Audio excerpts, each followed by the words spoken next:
Hello and welcome back future doctors and engineers. So यार आज बात करने वाले हैं one of the most important topic, high rated topic you can say, ray optics. Okay, so as you know कि यार ये बहुत इंपॉर्टेंट होने वाला है हमारे दोनों एग्जाम के लिए, नीट के लिए और जेईई मेंस के लिए। ओके, अगर हम नीट की बात करेंगे तो उसमें 3 to 4 क्वेश्चंस यहाँ से बनाए जाते हैं, डेफिनेटली बनाए जाते हैं।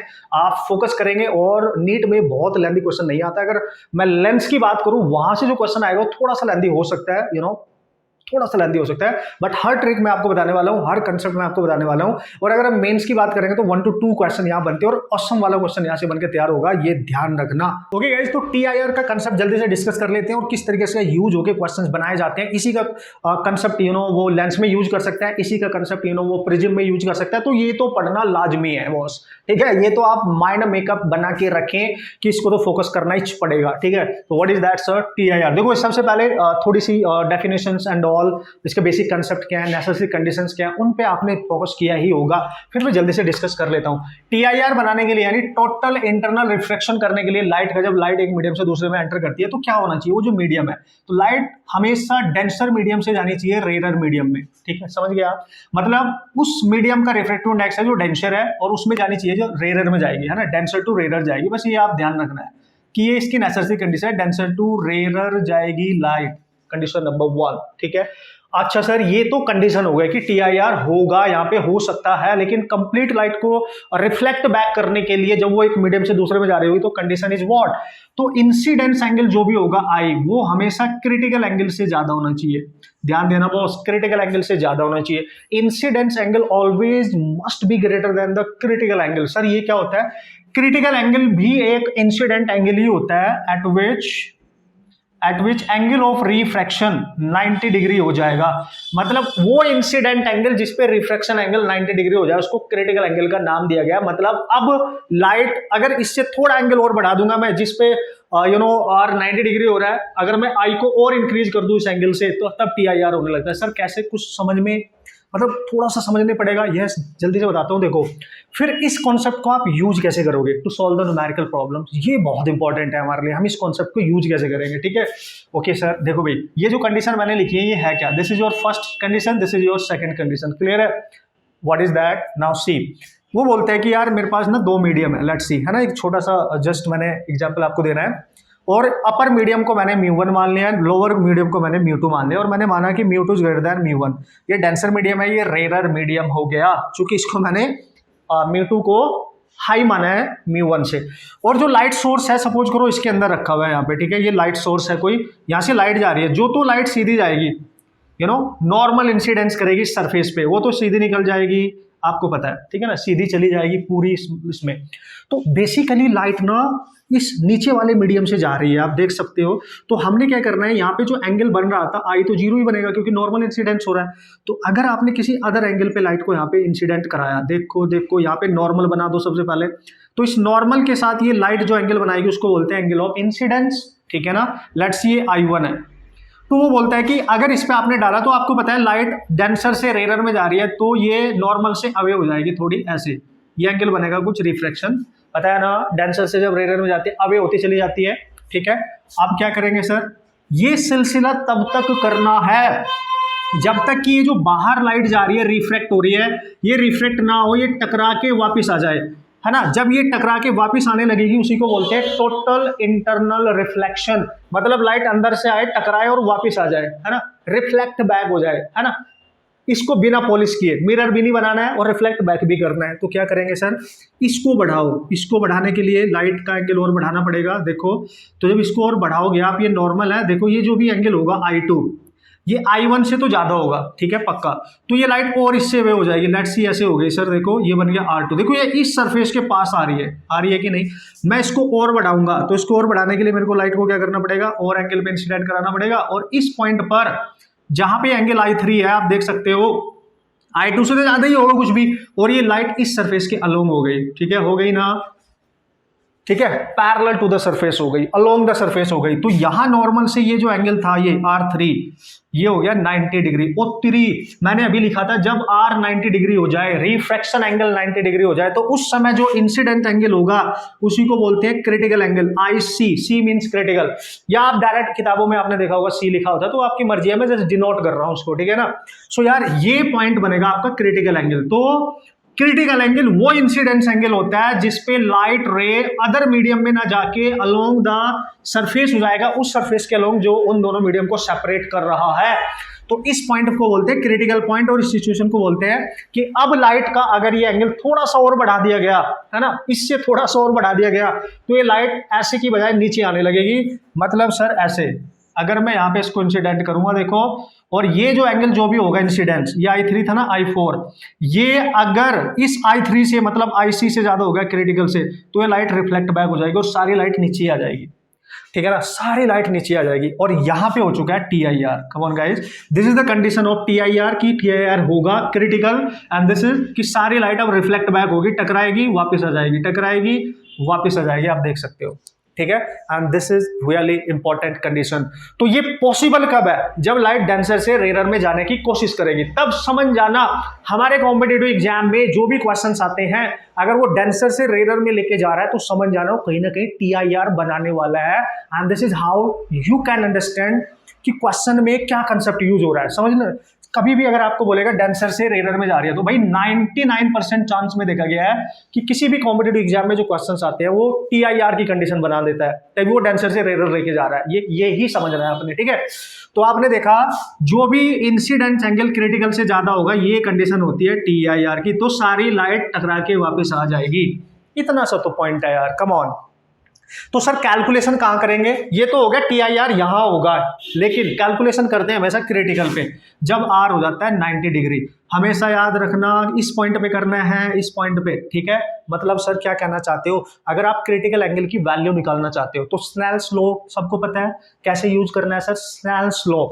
ये देखो किस मीडियम से लाइट जा रही है और किस में जाना चाह रही थी, ठीक है। तो क्या करेंगे, जिससे जा रही है, समझ गया मैंने क्या बोला, यानी जिस मीडियम से जा रही है, स्नेल्स लॉ होता था आपके पास, आप mu sign of incidence angle या कोई भी एंगल आप ले रहे हो, वहां पे थीटा ले रहा हूं, ये इसका प्रोडक्ट हमेशा कांस्टेंट होता है स्नेल्स लॉ के अकॉर्डिंग। मतलब वो कह रहा है पहले मीडियम में इसका प्रोडक्ट निकालो इक्वल टू दूसरे मीडियम में, तो जब इससे जा रही है इससे, ठीक है, मैं क्रिटिकल पॉइंट पे अप्लाई करना है, हमेशा याद रखना Snell's law, always use at critical, ठीक है, पॉइंट, है ना। क्रिटिकल पॉइंट मतलब जहां पे R हो जाए 90 डिग्री, रिफ्लेक्शन एंगल हो जाए जहां पे 90 डिग्री। बेहतरीन तरीका बता रहा हूं, ठीक है।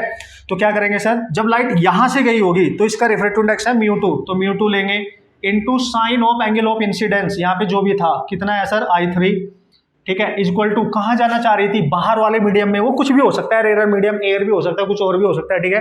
तो उसको लेंगे μ1 into sine of, refraction angle कितना हो गया उसका 90, और साइन 90 होता है 1। जब ये 90 हो जाएगा तो I3 को हम लिखेंगे क्रिटिकल एंगल के इक्वल, तो दिस इज IC, और ये बनेगा μ1 ओवर μ2, ठीक है। दोस्तों इसको आप ऐसे भी लिख सकते हो कि ये जो μ1 है ना, ये रेयर मीडियम का रिफ्रैक्टिव इंडेक्स है और ये डेंसर मीडियम का रिफ्रैक्टिव इंडेक्स है। और गलती से अगर रेयर मीडियम उसने क्या दिया, देखो यही से निकाल सकते हो आप क्रिटिकल एंगल। अगर रेयर मीडियम आपकी एयर है तो ये आ जाएगा 1 बाई डेंसर मीडियम, समझ गए होंगे आप, समझ गए होंगे। तो sine of IC equal to आपके पास आ गया 1 बाई μd, वेरी इंपॉर्टेंट, ठीक है। You just remember the relation, you just remember the concept. Actually सबसे पहले तो आपके लिए कंसेप्ट जरूरी है, और ये रिलेशन तो बाद की बात है। You can use directly solve the numerical problems, आपको क्लियर होना चाहिए, ठीक है। ये तब वैलिड होगा जब बाहर का मीडियम जो रेयर होगा वो एयर होगी, otherwise you have to take here the rarer medium refractive index over the denser medium refractive index, clear है।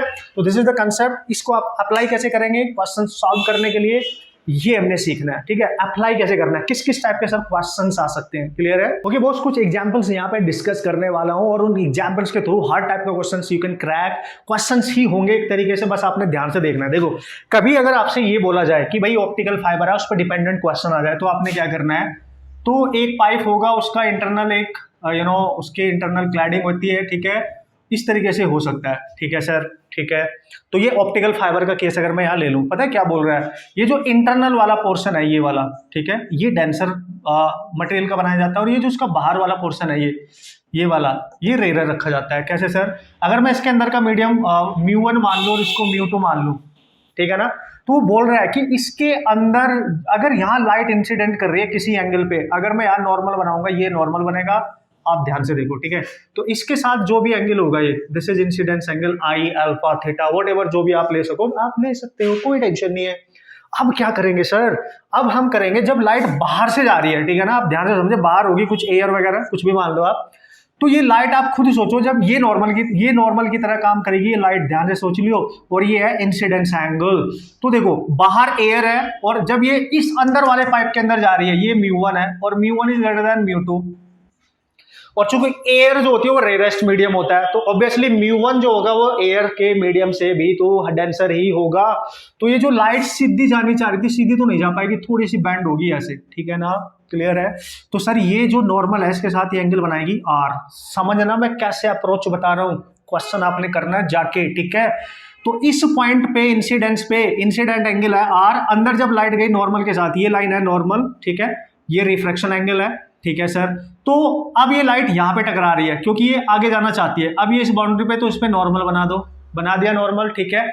अब ये लाइट कहाँ पे है, देखो अंदर वाले मीडियम में μ1, और μ1 डेंसर है, ये बाहर वाला रेयर है, तो बन गई ना कंडीशन, यहाँ तो रेयर टू डेंसर जा रही थी, लेकिन अब ये डेंसर में है और रेयर μ2 में जाना चाहती है। तो इस पॉइंट पर ऑप्टिकल फाइबर का, है ना, ऑप्टिकल फाइबर का जो केस होता है, ये लाइट TIR करेगी, मतलब ऐसे, ठीक है ना, ऐसे जाएगी नीचे करके। क्यों सर, क्योंकि यहाँ कंडीशन बन रही है, देखो अब ये लाइट डेंसर से रेयर में जा रही है, तो अगर हम क्रिटिकल कंडीशन यहाँ अप्लाई करें कि कितने इन एंगल पे इंसिडेंट करूं कि ये अंदर TIR कर जाए और ऐसे ऐसे चलती रहे, और अंदर की पाइप से ये बाहर ना निकल पाए, अंदर वाले पाइप से ये बाहर ना निकल पाए, तो क्या करेंगे सर, तो इस पॉइंट पे यहाँ पे TIR कराएंगे, उसका मतलब क्रिटिकल सिचुएशन बनाएंगे, तो ये एंगल बनेगा 90 डिग्री। अगर उसने बोला कि अंदर वो TIR कर रही है, ठीक है, तो इस पॉइंट पे, ठीक है, तो आप देख सकते हो ये एंगल ऑफ इंसिडेंस होगा, ये कितना होगा, ये R है, ये 90 है, तो ये होगा 90 minus R। Now you can check it out, come on guys, this is 90 minus R, क्लियर हो रहा है। तो अब आप इस पॉइंट पे, जहां मैंने आपको बताया था जब भी क्रिटिकल सिचुएशन आ जाए वहीं पे स्नेल्स लॉ यूज करेंगे। अब स्नेल्स लॉ में क्या होता था sir, mu sine theta equal to constant करना है, बहुत ध्यान से रटने का नहीं बॉस, ठीक है। लाइट अंदर है, अंदर वाला रिफ्रैक्टिव इंडेक्स है μ1 into sine of angle of incidence है 90 minus R is equal to, बाहर जाना चाह रही थी किसमें, μ2 में, किस एंगल के साथ, 90। सॉल्व कर लेना, जो भी होगा यहां से आ जाएगा। This is how you can apply the concept to solve the numerical problem. मैं केवल कंसेप्ट की बात करूंगा, क्वेश्चंस आप आराम से कर सकते हैं, ठीक है। एक क्वेश्चन ऐसे बन सकता है, ऑप्टिकल फाइबर का केस है, ठीक है। अच्छा सर, अगर ये जैसे आपने दो पाइप लिए, एक ये आउटर और एक इनर, अगर ऐसे नहीं हुआ, है ना, वेरी इंपॉर्टेंट, ध्यान से समझो, अगर सर ऐसे हुआ, केवल एक ही पाइप दे रखा है, ठीक है, इसके बाहर का जो मीडियम है वो है μ2, इसके अंदर का मीडियम μ1 है, और वो μ1 इज ग्रेटर देन μ2 है, मतलब अंदर जो मीडियम है वो डेंसर है, और यहाँ पे लाइट इंसिडेंट कर रही है, तो बताओ कितने एंगल पे लाइट इंसिडेंट करे कि वो इस पाइप से बाहर ना निकल पाए। इसका मतलब क्या होगा, TIR हो गया होगा उसकी इस वाली साइड पे। कैसे सर, देखो अगर ये I है तो ये होगी नॉर्मल लाइन, ठीक है, अब वो सीधा तो नहीं जा पाएगा, थोड़ा सा बैंड होके यहाँ टकराएगा, चेक करो आप, तो ये एंगल क्या बन गया, R। तो जब यहां टकराएगा, देखना समझना, अब सेम थिंग, क्यों सर, क्योंकि जब वो बाहर था तो μ2 था रिफ्रैक्टिव इंडेक्स, जब अंदर है तो μ1 है रिफ्रैक्टिव इंडेक्स, और μ1 इज ग्रेटर देन μ2, तो बाहर से रेयर टू डेंसर जा रहा है, TIR की सिचुएशन बन ही नहीं सकती। अब चूंकि वो लाइट अंदर जा चुकी है, तो ये एंगल कितना होगा, देखो ये 90, तो ये होगा 90 माइनस R, तो यहाँ पे वो TIR करेगा तो 90 डिग्री का एंगल बना देगा। Same relation you can right guys, same relation, और इस रिलेशन का आप जब यूज करोगे यहाँ पे कैसे लिखोगे सर, देखो अंदर है μ1 साइन ऑफ 90 माइनस R, और बाहर जब जाएगा तो वो है μ2 इंटू साइन ऑफ 90। यहां से आप कैलकुलेशन करेंगे, और कैलकुलेशन करने के बाद I की वैल्यू निकालेंगे। तो I कैसे निकालेंगे सर, I तो इसमें आया ही नहीं, एक इक्वेशन यहां पे भी बना लेंगे। देखो कैसे बनाएंगे सर, चूंकि ये बाहर से जा रहा है तो μ2 इंटू साइन ऑफ I, और अंदर एंटर कर रहा है तो μ1 इंटू साइन ऑफ R एक इक्वेशन ये बन जाएगी, एक इक्वेशन ये बन जाएगी। इन दोनों का यूज करके मोस्ट इंपॉर्टेंट रिलेशन यहां से निकल के आएगा जो आप सबको याद रखना चाहिए। क्या सर? ये जो आई की वैल्यू होगी ना, साइन ऑफ आई की मैक्सिमम वैल्यू, ये होगी हमेशा under root of μ1 square minus μ2 square. याद रखना इस फॉर्मूले को, याद रखना इस फॉर्मूले को। जब भी ऐसी बात करे कि लाइट पाइप के अंदर एंटर कर रही है लेकिन बाहर नहीं निकल पा रही है, बाहर अंदर ही जा रही है, इस तरीके से चलती रहेगी, TIR हो गया होगा पक्का, TIR हो गया होगा अगर बाहर नहीं निकल रही है। जब भी वो बात करे कि लाइट किसी चीज के अंदर एंटर कर गई लेकिन उसको क्रॉस नहीं कर पा रही है, तो अगर वो डेंसर टू रेयर जा रही है तो बॉस TIR हो गया होगा। ये एक्चुअली आपने अप्रोच अप्लाई करना है कि पहचाने कैसे सर, पहचानना कैसे है, दिस इज इंपॉर्टेंट। यहाँ पे ये जो मेन कंसेप्ट है ना, आप उन्हीं पे ध्यान दो, है ना, मजा आ जाएगा फिर तो this is the relation, you just put the value of μ1 and μ2, i direct आ जाएगा, आई डायरेक्ट आ जाएगा, ठीक है। और अगर ये बाहर का मीडियम है, अगर जो बाहर का मीडियम है μ2 वो एयर हुई बाहर, तो एयर तो 1 होता है, तो इसकी जगह 1 पुट कर देना, μ1 फॉर डेंसर, μ2 फॉर रेयर, तो यहाँ से आई आ जाएगा। डायरेक्ट फॉर्मूला यूज करो, ये सब कुछ करने की जरूरत ही नहीं है, you have to remember this expression अगर इस टाइप के रिलेशन आएंगे। एक क्वेश्चन में यहाँ पे डिस्कस कर लेता हूँ आप लोगों के लिए, जिससे आपको आइडिया लग जाए कि सर क्वेश्चन कैसे आते हैं। यहाँ पे देखना, ध्यान से देखना बॉस, ठीक है, ओके। तो उसने बोला यार ये क्वेश्चन ही है, अलग से नहीं लूंगा मैं, ये क्वेश्चन ही है ना, 2-3 बार आ चुके हैं इस टाइप की प्रॉब्लम्स। उसने बोला एक स्लैब है, मैंने बोला ठीक है, बाहर है एयर, उसने बोला बाहर है इसके सराउंडेड में एयर, और इसकी कुछ साइड्स हैं ABCD। उसने बोला इसकी इस साइड पे एक लाइट टकरा रही है, ध्यान से समझना, कितने डिग्री पे सर? 45 डिग्री पे, है ना, टकरा रही है। ये जो स्लैब है रेक्टेंगुलर, इसका रिफ्रैक्टिव इंडेक्स है mu, so we have to calculate the refractive index of this slab, है ना, इस स्लैब का रिफ्रैक्टिव इंडेक्स निकालना है। सर कंडीशन क्या होगी?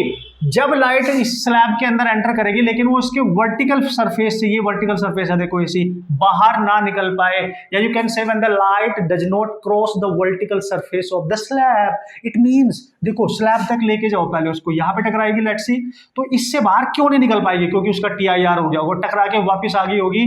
इस पॉइंट पे TIR होने के लिए अगर मैं नॉर्मल बनाऊंगा तो एंगल क्या बन गया होगा? 90, ठीक है ना। ध्यान से देखो, आप ध्यान से देखो, तो यार सर ये तो TIR का केस है, मतलब ये इंसिडेंट एंगल है, देखो यही वाला केस है, इंसिडेंट एंगल है, ठीक है ना, और इस सरफेस पे TIR हो चुका है, मतलब यहाँ पे TIR हो चुका है। तो म्यू की वैल्यू बताओ, म्यू की वैल्यू बताओ। बाहर का जो रिफ्रैक्टिव इंडेक्स है वो क्या है? एयर है, तो बाहर का रिफ्रैक्टिव इंडेक्स हमने क्या माना था? μ2, यानी ये वाला फॉर्मूला डायरेक्ट नहीं यूज हो जाएगा। तो जब आप इसका यूज करोगे तो क्या होगा? देखो sine of i max is equal to under root mu, ये रहा इसके अंदर स्क्वायर माइनस 1, इसका आप यूज कर सकते हैं डायरेक्ट। और साइन ऑफ आई मैक्स यानी 45 है ना, इंसिडेंस एंगल दे रखा है, under root of mu square minus 1, 45 होता है 1/√2, तो under root of mu square minus 1, इसको आप सॉल्व करें, स्क्वायर करें बोथ साइड का, 1/2 म्यू स्क्वायर माइनस 1 को इधर लेके आए तो म्यू स्क्वायर हो जाएगा 1/2 plus 1 that is 3/2, and mu you can write under root of 3/2। This is your final answer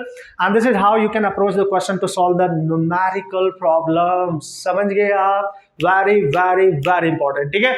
so this is how you can apply the concept of TIR। ये बहुत awesome है भाई, बहुत मजा आने वाला है आपको इसका। जब कंसेप्ट एक बार आपके दिमाग में एंटर कर गया तो आने वाली जितनी भी सिचुएशन है प्रिज्म की और लेंस की, अगर कहीं भी इसका यूज होता है तो बहुत बढ़िया तरीके से आप कर सकते हो। बस कंडीशन क्या याद रखनी है, जब भी लाइट एक मीडियम से एंटर करके दूसरे में जा रही है और वो उस मीडियम को क्रॉस नहीं कर पा रही है, मतलब TIR की ही सिचुएशन बन रही होगी अगर वो डेंसर टू रेयर जा रही है। ये अप्रोच सेट करो माइंड में, फिर तो उड़ा डालेंगे। एक एग्जांपल और लूंगा मैं, टेंशन मत लो। ओके दोस्तों, ये एक एग्जांपल मैंने ले लिया, क्वेश्चन मैंने यहाँ पे ले लिया कि एक मैंने आपको ऑप्टिकल फाइबर का बता दिया, स्लैब वाला बता दिया कैसे अप्रोच करना है, और आप ध्यान से उसकी प्रैक्टिस करेंगे, बढ़िया तरीके से उसको सीखेंगे, ठीक है। So here is the question, पहले आप पढ़ लो। देखो मैंने यहाँ पे लिया है कोई एक बेहतरीन तरीका, आपको इसमें भी पता चलेगा कि यार इस टाइप के अप्रोच कैसे यूज करने होते हैं क्वेश्चंस को फोड़ने के लिए, ठीक है।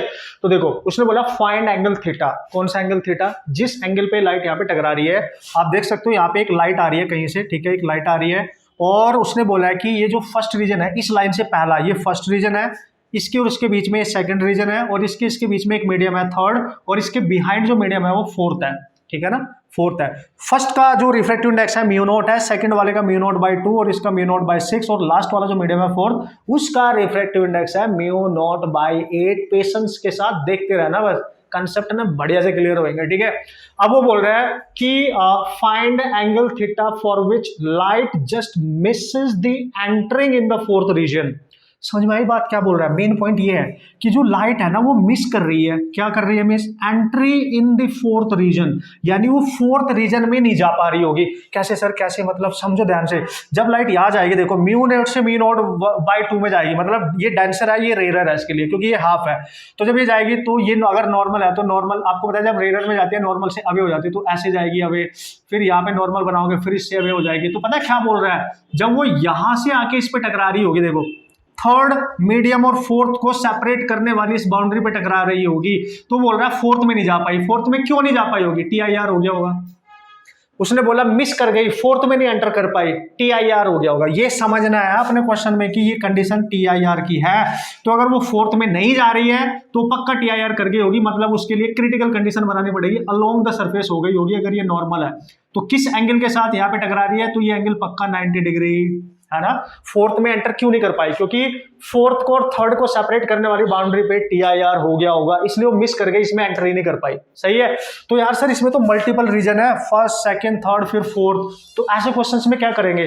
क्या हम ये करेंगे कि पहले इसके लिए अप्लाई करेंगे, फिर इसके और इसके लिए अप्लाई करेंगे, फिर इसके उसके? सर बहुत टाइम नहीं लग जाएगा? यस।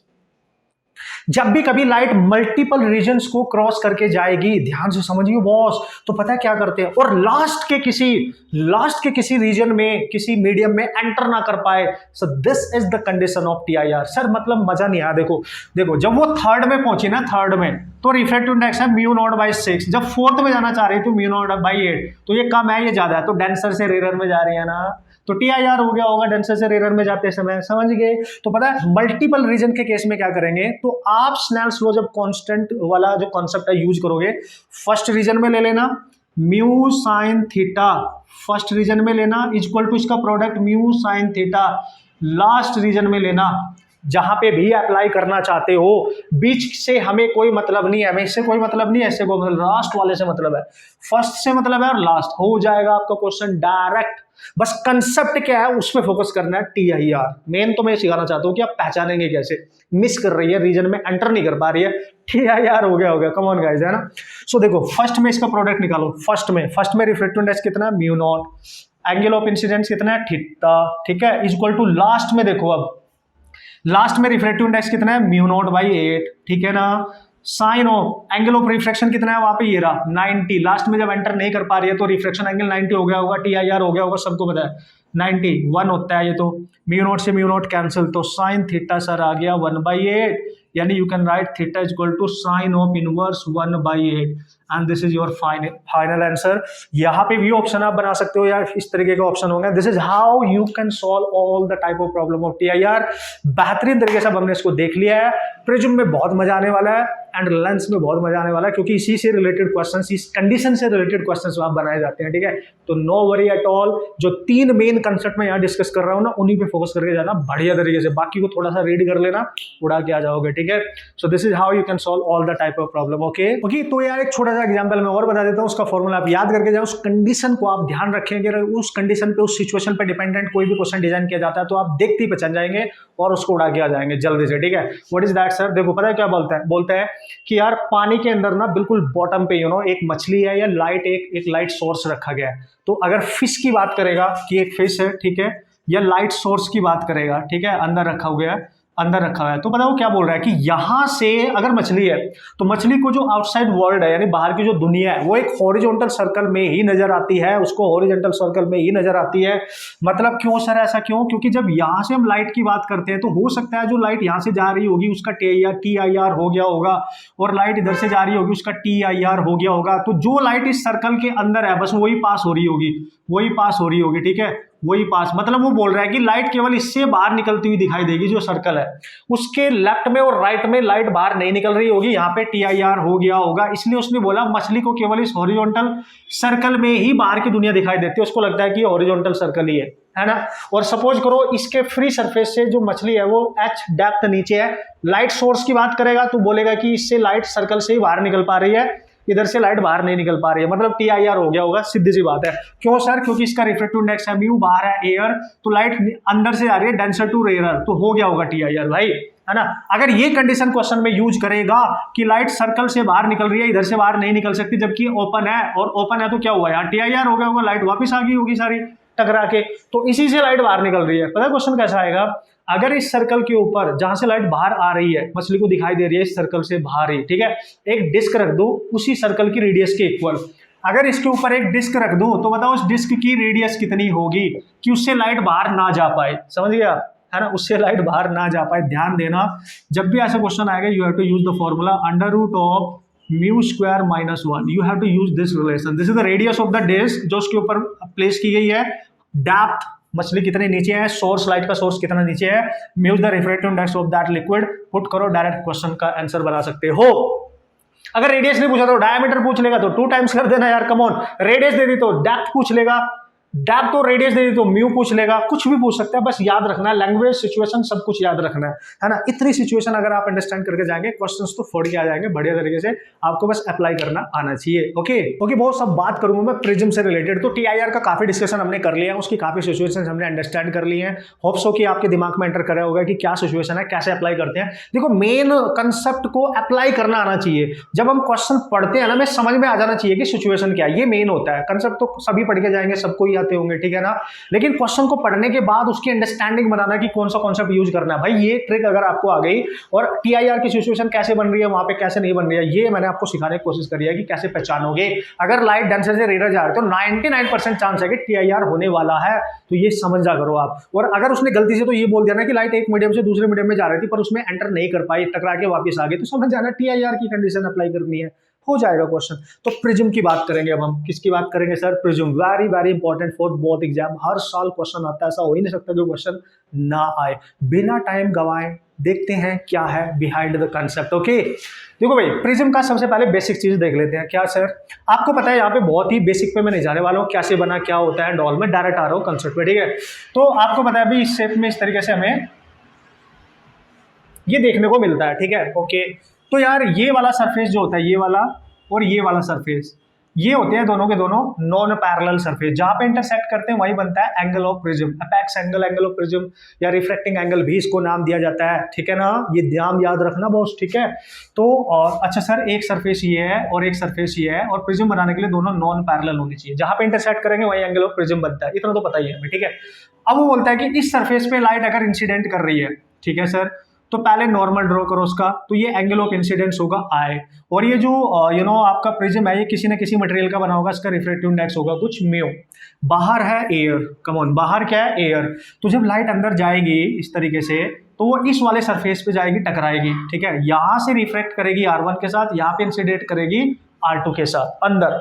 अब वो डेंसर मीडियम में, देखो डेंसर है, अब ये बाहर निकलना चाहती है, इससे बाहर इमर्ज होना चाहती है, तो इससे अगर ये बाहर इमर्ज होगी तो डेंसर से रेयर में जा रही है, तो नॉर्मल अगर ये है तो इससे अवे हो जाएगी, कुछ ऐसे जाएगी, और ये जो एंगल बनेगा नॉर्मल के साथ that is angle of emergence, पता है ना, एंगल ऑफ इमर्जेंस पता है, ठीक है। ओके सो सर अब क्या करेंगे, बस इतना ही पता होना चाहिए, इससे ज्यादा चीज गई तेल लेने, कंसेप्ट कैसे अप्लाई करने वो मैं सिखाऊंगा, ठीक है।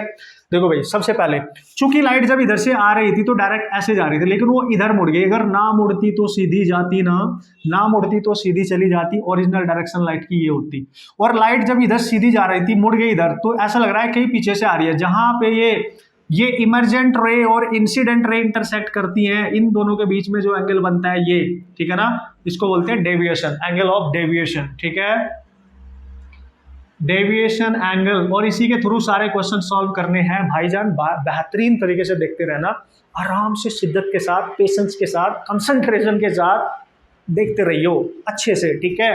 तो सर क्या करेंगे, सबसे पहला relation you have to remember to crack all the type of problem, वैसे भी सारे क्वेश्चंस मैक्सिमम मिनिमम डेविएशन पे ही बनाए जाते हैं प्रैक्टिकली, ठीक है। सबसे पहला relation what you have to remember, sir क्या सर, जो डेविएशन होता है ना, जब हम इसको सॉल्व करते हैं तो रिलेशन निकल के आएगा incidence angle emergence angle minus A, याद रख लेना, मजा आ जाएगा बॉस, आधे क्वेश्चन तो इसी से डायरेक्ट हो जाएंगे, याद रख लेना बेहतरीन तरीके से, incidence angle emergence angle minus A, ठीक है ना। और ये जो एंगल ऑफ प्रिज्म होता है ए, ये होता है R1 प्लस R2 के सम के इक्वल, है ना, बाय ज्योमेट्री जब आप इसको यूज करेंगे तो यही आएगा। ये दो रिलेशन तो आपको ना हमेशा याद होने चाहिए, हमेशा, इन्हीं से सब कुछ बनाया जा सकता है, इसके फर्दर फॉर्मूलेस इन्हीं से क्रिएट किए जा सकते हैं। अच्छा सर फिर क्या करेंगे, देखो अब हम बात करेंगे, आज जितने भी क्वेश्चन आएंगे ये तो हो गया एडिशनल पॉइंट जो आपको याद रखना है, हम बात करेंगे मिनिमम डेविएशन, ठीक है, मिनिमम डेविएशन कंडीशन की, ठीक है sir, minimum deviation condition, what is that sir? जब भी वो इस वर्ड का यूज करेगा मिनिमम डेविएशन हो रहा है, मतलब वो कम से कम भटकना चाहता है, हम भी कम से कम अपने रास्ते से भटकना चाहते हैं, आप भी कम से कम अपने रास्ते से भटकना चाहते हैं। अगर मंजिल पे जाना है तो भटकना तो कम ही बनता है ना यार, भटकेंगे बस थोड़े से भटकेंगे, ज्यादा नहीं भटकेंगे। तो वो बोल रहा है कि मिनिमम डेविएट होना है। मिनिमम डेविएशन कब पॉसिबल है? तो याद रखना, जब भी ये वाला टर्म यूज होगा क्वेश्चन में तो ये तभी होगा जब इंसिडेंस एंगल इमरजेंस एंगल के इक्वल होगा। This is the necessary condition of minimum deviation. जब लाइट का इंसिडेंस एंगल इमरजेंस एंगल के इक्वल हो जाएगा तो उस कंडीशन में ये जो डेल है ना, ये डेल ये मिनिमम होता है। बस इतना याद रख के जाइए, मजा आ जाएगा बॉस। तो सर फिर निकालेंगे कैसे? जब I इक्वल टू ई लिखोगे, देखो I इक्वल टू ई तो डेल बन जाएगा मिनिमम, और ई की जगह I तो 2i माइनस ए, कुछ भी निकालो यहां से, बस एक रिलेशन तो अपने दिमाग में छाप लो, इसको रटने का नहीं बॉस, सीखने का, ठीक है, रटने का नहीं, इसको देख लो आप, छाप लो दिमाग में बढ़िया तरीके से। अब क्या होगा सर, दूसरी कंडीशन, दो ही रिलेशन से काम बन जाएंगे, इसके हर टाइप का क्वेश्चन हम फोड़ के आ सकते हैं। दूसरा देखो, जब लाइट एयर से बाहर से जा रही थी अंदर, तो वो यहाँ पे टकरा रही है, तो एयर का रिफ्रैक्टिव इंडेक्स तो आपको पता है 1 होता है, फिर वो यहाँ से एंटर कर रही है म्यू के अंदर, यानी प्रिज्म के अंदर, जिसका रिफ्रैक्टिव इंडेक्स है म्यू। तो इस पॉइंट पे जहां से वो एंट्री ले रही है, स्नेल्स लॉ यूज कर लेना। इस पॉइंट पे क्या करेंगे sir, mu A into sine of I equal to mu into sine of, याद करो देखो जरा, R1 है कि नहीं? बस ये आपको अप्लाई करना आना चाहिए। यहां से जो दूसरा रिलेशन आ गया, sine of I equal to आ गया mu into sine of R1। This is your next relation. You have to remember, कुछ भी पूछे, मिनिमम डेविएशन पूछे, म्यू पूछे या इंसिडेंस एंगल पूछे, भाई कुछ भी पूछे, इन दो रिलेशन से ही फोड़ा जा सकता है। चूंकि अब मिनिमम डेविएशन ये होती थी, तो देखो यहां से अगर R1 नहीं दे रखा है मिनिमम डेविएशन पे, R1 is not given in the question, if refraction angle जिसके साथ वो अंदर रिफ्रैक्ट करेगी इज नॉट गिवन, अगर ये नहीं दे रखा है तो क्या करोगे, देखो यहां से निकाल लेना, A इक्वल टू R1 कितना है सर, बोलो बोलो बोलो, R1 कितना है सर? मिनिमम कंडीशन पे अगर I इक्वल टू ई हो रहा है तो ध्यान रखना R1 इक्वल टू R2 हो जाता है, ये भी तो एडजस्ट होके सेम ही हो जाएगा, तो R2 की जगह 2R1, तो R1 आ जाएगा A/2, ये भी होता है एट मिनिमम डेविएशन, ये भी डेविएशन है, ठीक है। तो देखो R1 यहां से उठा के पुटअप देना, तो साइन ऑफ I हमेशा हो जाएगा mu of sine of A/2। This is, you can use the relation, very important, ये रिलेशन एट मिनिमम डेविएशन, ये तो जनरली यूज करना ही करना है, ठीक है, मिनिमम रिलेशन। तो जितने भी इंपॉर्टेंट मैं यहाँ पे यूज करने वाला हूँ, क्वेश्चंस भी करके दिखाऊंगा, आप टेंशन मत ले, है ना, क्वेश्चंस भी करके दिखाऊंगा, ठीक है, वेरी वेरी वेरी इंपॉर्टेंट। एक लास्ट फॉर्मूला जो आप याद रखा करते थे, क्या सर? देखो, अगर आपसे रिफ्रैक्टिव इंडेक्स पूछे, वैसे तो यहीं से आ जाएगा, है ना, वैसे तो यहीं से आ जाएगा, ठीक है, बट आपको याद भी रखना चाहिए, mu equal to sine of del minimum plus A/2 divide में साइन ऑफ A/2, ये तो बचपन से पढ़ते आ रहे हो, याद होगा, ठीक है। ये तभी वैलिड होगा जब मिनिमम डेविएशन कंडीशन की बात करेगा। रिफ्रैक्टिव इंडेक्स या तो गिवन होता है, तो या तो डेविएशन एंगल पूछ लेता है ना, अगर डेविएशन दे रखा है, एंगल ऑफ प्रिज्म दे रखा है तो म्यू पूछ लेता है। बस you just remember, main concept ये है, कम ऑन गाइस, मेन कंसेप्ट ये है, इसी पे डिपेंडेंट पहले इसके सारे कंसेप्ट में कवर करूंगा, फिर न्यूमेरिकल करूंगा, आप पेशेंस बनाए रखें, ठीक है। ओके, 2-3 पॉइंट और है, उनको भी जल्दी से डिस्कस कर लेते हैं, उसके बाद न्यूमेरिकल प्रॉब्लम सॉल्व करेंगे, मतलब एग्जाम्पल लेके मैं आपको बताऊंगा कि क्वेश्चन आएंगे तो आपने किस तरीके से अप्रोच कर लेना है। जल्दी से देखते हैं, ठीक है। अब एक पॉइंट ये है कि इस पे आपने फोकस करना है, अगर आपको एंगल ऑफ प्रिज्म दे रखा है लेस देन 10 डिग्री, 10 डिग्री से कम दे रखा है, ध्यान से समझना, अगर प्रिज्म का एंगल 10 डिग्री से कम है तो उसको बोलते हैं small angle prism, thin prism you can से, ओके। तो उस केस में जो डेविएशन हम यूज करते हैं that is mu minus 1 into A, याद आया होगा बॉस, इंपॉर्टेंट, ठीक है, याद रखना है इसको, इंपॉर्टेंट, मतलब डेविएशन का ये फॉर्मूला कब यूज किया जाएगा, जब आपका angle of prism less than 10 degree, 3 degree, 4 degree, something like that, इस तरीके से गिवन होता है, तब इस रिलेशन का हम यूज करते हैं, ठीक है। ओके सर, नेक्स्ट पॉइंट क्या है? नेक्स्ट पॉइंट आपको इसमें यूज करना है कंडीशन 4, वेरी इंपॉर्टेंट कंडीशन, है ना, पूछ ली जा सकती है, you know, direct, condition 4 no emergence, ठीक है, नो इमरजेंस ऑफ लाइट, है ना, ये आप ध्यान रखेंगे, यानी अगर किसी प्रिज्म से लाइट बाहर ना निकल पाए, कैसे, देख लो, यहाँ पे टकराई, ये नॉर्मल ड्रॉप किया, इधर गई और इससे बाहर ना आके वापस TIR कर गई होगी। इसका मतलब सर अगर लाइट इस साइड से बाहर नहीं आ पाई तो यहाँ पक्का TIR हो गया होगा। फिर एंगल ऑफ इंसिडेंट चाहे कुछ भी हो, अगर लाइट इस साइड से बाहर नहीं निकल पा रही है तो इस पे टकरा के वापस आ गई होगी, उसका TIR हो गया होगा। What is the angle of incidence then, it doesn't matter. Okay, so sir condition क्या होती है इसकी, तो इसका जो एंगल ऑफ प्रिज्म होगा ए, उस कंडीशन में 2 टाइम्स होगा क्रिटिकल एंगल से, है ना, ग्रेटर होगा, मतलब 2 टाइम्स से ग्रेटर होगा। So angle of prism must be greater than 2 times of IC। This is the condition. तो इस कंडीशन में आप अगर इसको चेक करेंगे तो चेक करने के बाद आप बता सकते हैं कि जो लाइट है वो प्रिज्म से बाहर नहीं निकल पाएगी। वेरी इंपॉर्टेंट, ठीक है, ये एक पॉइंट आपने याद रखना है। अब जो मेन पॉइंट है इसमें, जो हमने यहाँ लास्ट पॉइंट अपना डिस्कस करना है, what is that, this is silvered, है ना, सिल्वर्ड प्रिज्म। अगर आपने क्या किया, प्रिज्म की किसी एक साइड को सिल्वर्ड किया, भाई यहां से क्वेश्चन आने के चांस हमारे एग्जाम में बने रहते हैं, ठीक है। तो सर मतलब क्या कैसे करेंगे, देखो सपोज करो एक प्रिज्म आपको दे रखा है, इस पे एक लाइट इंसिडेंट करती है, ठीक है। यहाँ पे मैंने ड्रॉप किया नॉर्मल, ये बनाया एंगल ऑफ इंसिडेंस, और ये है इसका प्रिज्म एंगल, और ये वाला सरफेस आपने पॉलिश किया है, इसको सिल्वर्ड कर दिया, पॉलिश किया है यार, कम ऑन। तो वो बोलता है कि अगर लाइट जब इसके अंदर जाएगी तो ऑब्वियसली वो इस सरफेस पे टकराएगी और टकराने के बाद अपने पाथ को रिट्रेस करेगी। इसका मतलब समझना, क्वेश्चन इस तरीके से एग्जाम में यूज किया जाएगा कि when the light incident on silvered surface it will retrace its path. It means that जब लाइट इस सरफेस पे जाके टकराएगी तो वो 90 डिग्री पे टकरानी चाहिए नॉर्मल, तभी तो वापस आएगी सेम पाथ पे, रिट्रेस करेगी। ध्यान से समझ गए आप, ठीक है। ये एंगल आया था, इसको हमने R1 माना था, चूंकि 90 डिग्री पे टकरा रही, तो यहाँ पे जो एंगल होता था R2 वो तो 0 नहीं हो जाएगा, समझ गया। तो आपसे पूछेगा what is the angle of incidence, ये आपसे पूछ लेगा what is the refractive index of the material of the prism. तो नो प्रॉब्लम एट ऑल, इस पॉइंट पे स्नेल्स लॉ आप यूज कर सकते हैं। लाइट बाहर से जा रही है, बाहर एयर है, तो एयर का refractive index into sine of i, अंदर एंटर कर रही है म्यू में इंटू साइन ऑफ R1, ठीक है। यहां से पूछा जाएगा और इससे आप क्वेश्चन सॉल्व करके आ सकते हैं। तो सर आपको गिवन क्या नहीं होगा, R1 is not given in the question, और अगर R1 गिवन नहीं होगा तो भाई टेंशन लेने का इच नहीं। तो क्या करेंगे सर, देखो चूंकि उसने बोला है कि सिल्वर्ड सरफेस पे लाइट टकरा के रिट्रेस कर रही है अपने पाथ को, R2 0 हो गया, याद करो ए मैंने लिखाया था R1 प्लस R2, और R2 हो गया 0, तो R1 वही होगा जो एंगल ऑफ प्रिज्म होगा, यहाँ पटक देना और यहाँ से incidence angle you can calculate sine i equal to mu of sine of A. ये रिलेशन भी आप याद रखेंगे ना अगर इस कंडीशन में, तो भी आपके क्वेश्चन सॉल्व हो जाएंगे। मतलब इस तरीके की लैंग्वेज यूज करके क्वेश्चन बना सकता है, और प्रिज्म पे इतने टाइप के क्वेश्चंस आ सकते हैं। 2 एग्जांपल मैं ले रहा हूं जिनको जल्दी से हम सॉल्व करके देखते हैं कि ये जो कॉन्सेप्ट हमने सीखे इनसे हम क्वेश्चंस कैसे करेक्ट कर सकते हैं। Okay guys, this is the question, और एक एग्जांपल के तौर पे मैं आपको समझा रहा हूं कि किस तरीके से क्वेश्चन आएगा और किस तरीके से आपने उड़ा के आना है। क्वेश्चन को ध्यान से बस वहां पढ़ लेना, अप्रोच बता रहा हूं कि किस तरीके से आप क्वेश्चन को उड़ा सकते हो। ओके, टेंशन लेने का नहीं बॉस, टेंशन देने का, ठीक है। कैसे सर, देखो उसने बोला कि एक प्रिज्म है, ठीक है, उस पर एक लाइट इंसिडेंट कर रही है at an angle of incidence i, ठीक है।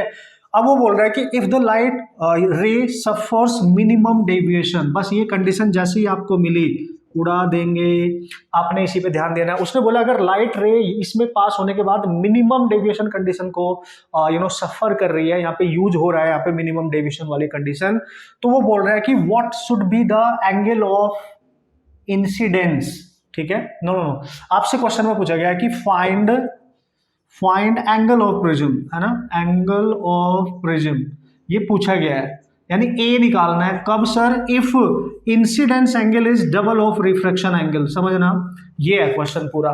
ध्यान से समझो, इस तरीके के क्वेश्चन गिवन होगा, आप उसको उड़ा के आ सकते हैं कि लाइट रे सफर कर रही है मिनिमम डेविएशन और एंगल ऑफ प्रिज्म बताओ। अगर एंगल ऑफ इंसिडेंस ये वाला एंगल ऑफ रिफ्रैक्शन के 2 टाइम्स है, क्लियर है, तो क्या करेंगे सर, याद करो मैंने आपको अभी कंसेप्ट बताए थे, जब भी लाइट बाहर से अंदर एंटर करेगी और इसका रिफ्रैक्टिव इंडेक्स दे रखा है √2, ठीक है, तो इस पॉइंट पर आप स्नेल्स लॉ यूज करेंगे तो उसी इक्वेशन से डायरेक्ट क्वेश्चन सॉल्व हो जाएगा।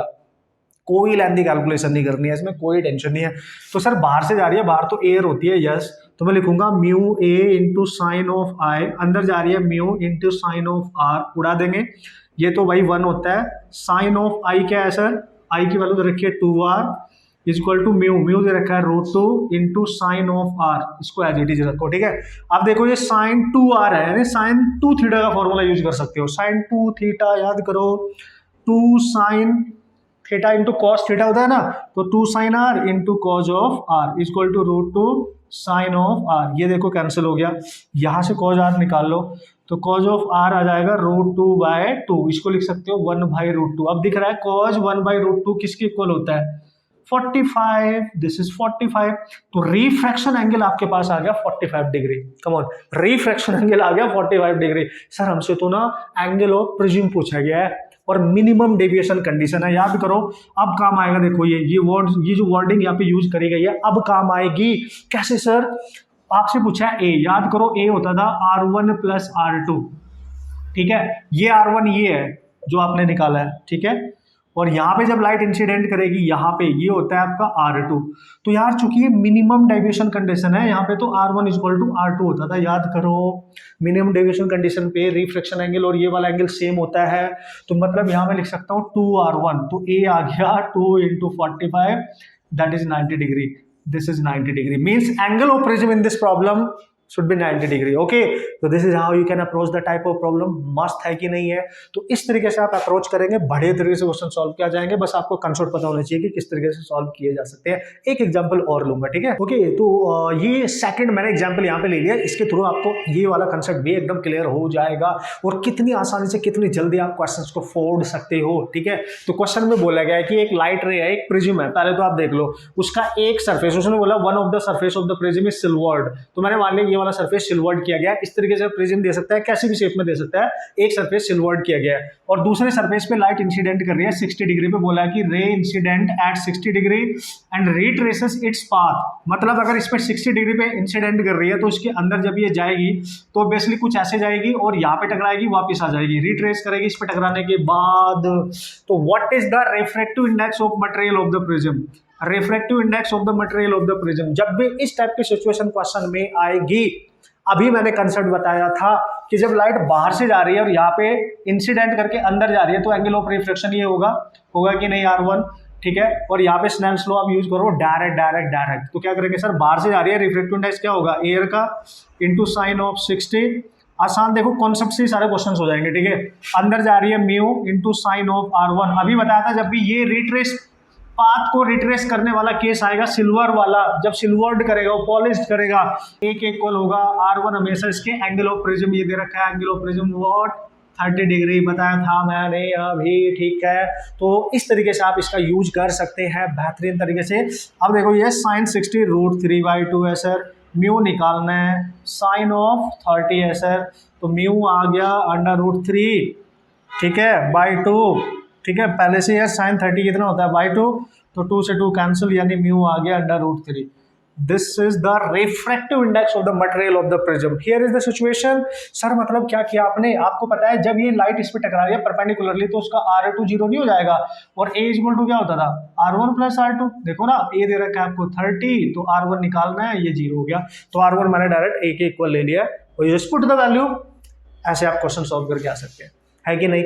आराम से करेंगे, बढ़िया से करेंगे, आप टेंशन मत लो, हर टाइप के क्वेश्चन यहाँ पे आप सॉल्व कर सकते हैं, क्वेश्चन सॉल्व करके आ सकते हैं। ओके, वो सब प्रिज्म से ही रिलेटेड नेक्स्ट कंसेप्ट हम यूज करते हैं। प्रिज्म का यूज किया जाता है डिस्पर्जन ऑफ लाइट के लिए, तो डिस्पर्जन का कंसेप्ट भी इंपॉर्टेंट माना जाता है। बहुत चांस रहता है कि यहीं से क्वेश्चन आएंगे, तो आप टेंशन ना लो, आप बढ़िया से बस देखते रहो कंसेप्ट क्या, जल्दी से रिवाइज करेंगे, हर टाइप का क्वेश्चन फोड़ के आ जाएंगे। तो जल्दी देखता हूँ कौन से मेन पॉइंट है जहाँ पे हमें डिस्कशन करना चाहिए। तो जब भी हम डिस्पर्जन ऑफ लाइट की बात करते हैं, आपको पता है व्हाइट लाइट अपने 7 कलर्स में कन्वर्ट हो जाती है, डिवाइड हो जाती है बाय यूजिंग अ प्रिज्म, है ना। तो सबसे इंपॉर्टेंट बात पता है क्या है, अगर आप एक प्रिज्म यूज कर रहे हो और यहाँ पे व्हाइट लाइट आप इंसिडेंट कर रहे हैं, ठीक है, तो आपको पता है ये लाइट जब इससे बाहर निकलेगी तो उसके जो कलर्स होंगे उनमें डिवाइड हो जाएंगे, ठीक है। और यहाँ पे किसी स्क्रीन पे वो सारे कलर्स आप ऑब्जर्व कर सकते हो, ठीक है, इस तरीके से, ठीक है। बहुत सारी चीजें आपको यहाँ मिल जाएंगी, 1 2 3 4 5 6, और इसको मान लो आप यहाँ पे लास्ट में 7। तो इस तरीके से आपको कलर सारे यहाँ पे मिल जाएंगे, ठीक है। एक स्पेक्ट्रम यहाँ पे आपको मिल जाएगा बेसिकली, ठीक है ना। तो सबसे ऊपर वाला कलर आपको पता है रेड होता है, सबसे लास्ट वाला वायलेट होता है। और विब गियोर का आप यूज करेंगे, V से R की तरफ जाने पे लैम्डा इंक्रीज करेगा, यानी सबसे ज्यादा लैम्डा R का होगा, सबसे कम वायलेट कलर का होगा। समझ गए होंगे आप, ठीक है ना, याद होना चाहिए। और आपको पता है lambda inversely proportional to mu है कि नहीं है, ठीक है ना, ये आपको क्लियर होना चाहिए। तो ये छोटे छोटे पॉइंट तो बिल्कुल क्लियर माइंड में मान के चलो। अब जो इस प्रिज्म का जो रिफ्रैक्टिव इंडेक्स होता है ना, वो कैसे रिलेट करता है वेवलेंथ के साथ, a plus B over lambda square. ये क्वेश्चन इंपॉर्टेंट है, याद रखना। मतलब म्यू यहाँ पे इनवर्सली प्रोपोर्शनल टू लैम्डा है, जो कि मैंने यहाँ पे लिखा है, आप देख सकते हो। मतलब this is how and Cauchy relation, इसको बोलते हैं हम कॉचीज रिलेशन या इक्वेशन, यू कैन से, याद रखना है। मतलब थोड़ा सा इसको याद रखेंगे आप। अब इसमें ना जो मुद्दे की बात है ना सर, वो क्या है, ध्यान से समझो। जब ये व्हाइट लाइट थी आपके पास और ये 7 कलर्स में कन्वर्ट हो गई, आप देख सकते हो विद ग्योर के अकॉर्डिंग। सो ये आर है, ये ऑरेंज है, ये येलो है, और ये ग्रीन है, ये ब्लू है ना, और ये इंडिगो, और ये वायलेट कलर है, ठीक है। This is how. तो सारे कलर अपने अपने वेवलेंथ के अकॉर्डिंग डेविएट हो रहे हैं। तो किसका डेविएशन एंगल कम, किसी का ज्यादा। तो जो सबसे पास वाला है, देखो ना, ये सबसे ऊपर है, ये इसका डेविएशन सबसे कम, जो सबसे नीचे इसका डेविएशन सबसे ज्यादा, मतलब सबसे ज्यादा डेविएट हो गया होगा, सबसे ज्यादा मुड़ गया होगा अपनी ओरिजिनल डायरेक्शन से। वहीं पे फोकस करूंगा बस मैं। डिस्पर्जन ऑफ लाइट में जो मेन फोकस है आपका कहाँ रहने वाला है, ध्यान से समझो। ये एंगल ऑफ प्रिज्म, यहां पे आपने लाइट को किया इंसिडेंट व्हाइट लाइट, बहुत ध्यान से समझना। अगर ये मुड़ती ना, सीधी चली जाती तो ऐसे जाती, देयर इज नो बेंडिंग, तो डायरेक्ट आगे चली जाएगी, ठीक है। लेकिन लेकिन लेकिन चूंकि इसमें से कलर्स बैंड बन रहा है यहाँ पे स्ट्रिप, ऐसे ये जो कलर निकल रहा है, ये वॉयलेट, ये कलर निकल रहा है रेड, ये रेड है, ये वॉयलेट है, बाकी इनके बीच में है सारे, है कि नहीं है। तो देखो ये एस की ओरिजिनल डायरेक्शन सर, अगर रेड कलर को पीछे एक्सटेंड करूँ तो यहाँ पे इंटरसेक्ट करेगा, अगर इसको करूंगा तो ये इस तरीके से इंटरसेक्ट करेगा। तो ओरिजिनल डायरेक्शन से रेड कलर कितनी दूर है, ये इसका डेविएशन है, ठीक है ना, ये इसका डेविएशन है रेड कलर का। और वायलेट कलर कितने दूर जाके डेविएट हो रहा है, ये इसका वायलेट कलर का डेविएशन होगा। और आपको पता है डेविएशन निकालने के लिए फॉर्मूला थिन प्रिज्म के लिए मैंने बताया था, म्यू माइनस 1 इंटू ए, सिंपल है। तो यार बॉस, अगर मैं देखूं ये ज्यादा है सर, ये कम है, तो इनके बीच का जो एंगल होगा थीटा, इसको क्या बोलते हैं, dispersion angle. This is what, dispersion angle, ठीक है ना, याद रखना। तो जब आप निकालेंगे यहाँ पे कंसेप्ट वाइज आप यूज करेंगे, रेड कलर का डेविएशन उसके अकॉर्डिंग निकाल सकते हैं। कैसे sir, mu of red colour minus 1 into जो भी प्रिज्म एंगल गिवन होगा, वैसे आप वायलेट कलर के लिए म्यू ऑफ वी माइनस 1 जो भी प्रिज्म एंगल गिवन होगा, इस तरीके से। तो सर क्वेश्चन कैसे आएंगे, यहां से जो मेन पॉइंट है ना उसकी बात करते हैं। यस, क्वेश्चन कैसे आएंगे, वेरी वेरी वेरी इंपॉर्टेंट। देखो भाई क्वेश्चंस कैसे आएंगे, सबसे पहली कंडीशन होती है वेरी इंपॉर्टेंट, जहां से न्यूमेरिकल बनता है, ठीक है, जहां से न्यूमेरिकल बनता है वो बोलेगा डिस्पर्जन तो हो रहा है, dispersion but without deviation, without deviation. जब भी क्वेश्चन में ये लैंग्वेज यूज होगी भाई ध्यान समझ लेना, विदाउट डेविएशन, मतलब नेट डेल आपका 0 हो जाएगा विदाउट डेविएशन में। तो तेरे से पूछेगा कि दो प्रिज्म यहाँ पे इस तरीके से यूज किए जाएंगे कि डिस्पर्जन तो हो रहा है लेकिन विदाउट डेविएशन हो रहा है। प्रिज्म को कुछ इस तरीके से रखा जाता है, उल्टा सा करके, याद करो, ठीक है ना, इस तरीके से रखा जाएगा एक दूसरे के कांटेक्ट में, एक को सीधा एक को रिवर्स करके। तो उस केस में नेट डेविएशन 0 करेगा। तो जो फॉर्मूला बनेगा ना, सपोज करो ये फर्स्ट प्रिज्म है, ये सेकंड, इसका प्रिज्म एंगल है A1 और इसका प्रिज्म एंगल है A2, इसका रिफ्रैक्टिव इंडेक्स है μ1 और इसका रिफ्रैक्टिव इंडेक्स है μ2। तो याद रखना डिस्पर्जन विदाउट डेविएशन में क्या फॉर्मूला यूज करने के आना है, μ1 minus 1 into A1 is equal to μ2 minus 1 into A2. This is the expression, you can use this to solve the problem. Sir पूछेगा क्या, पहले प्रिज्म का एंगल ऑफ प्रिज्म दे देगा, दूसरे का पूछेगा, पहले प्रिज्म का रिफ्रैक्टिव इंडेक्स भी देगा, दूसरे का भी दे देगा। एक्चुअली में जो रिफ्रैक्टिव इंडेक्स होता है ये होता है येलो कलर के लिए फर्स्ट के लिए, और यहाँ पे mu of yellow colour for second, ध्यान रखना। तो this is the first formula, very important, इसमें काफी क्वेश्चन आ चुके हैं हर एग्जाम में, हर एग्जाम में।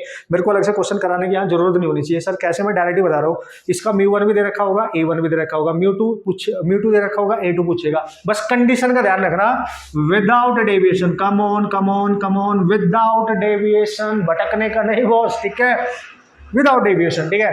तो this is the condition, okay okay, come on. और क्या कर सकता है सर, देखो उल्टा सोचो कि सर डिस्पर्जन हो रहा है इसमें, हमने अब डिस्पर्जन नहीं कराना है, ठीक है ना। अगर आप डिस्पर्जन नहीं कराओगे तो आप लिखोगे विदाउट डिस्पर्जन, डेविएशन होगा विदाउट डिस्पर्जन।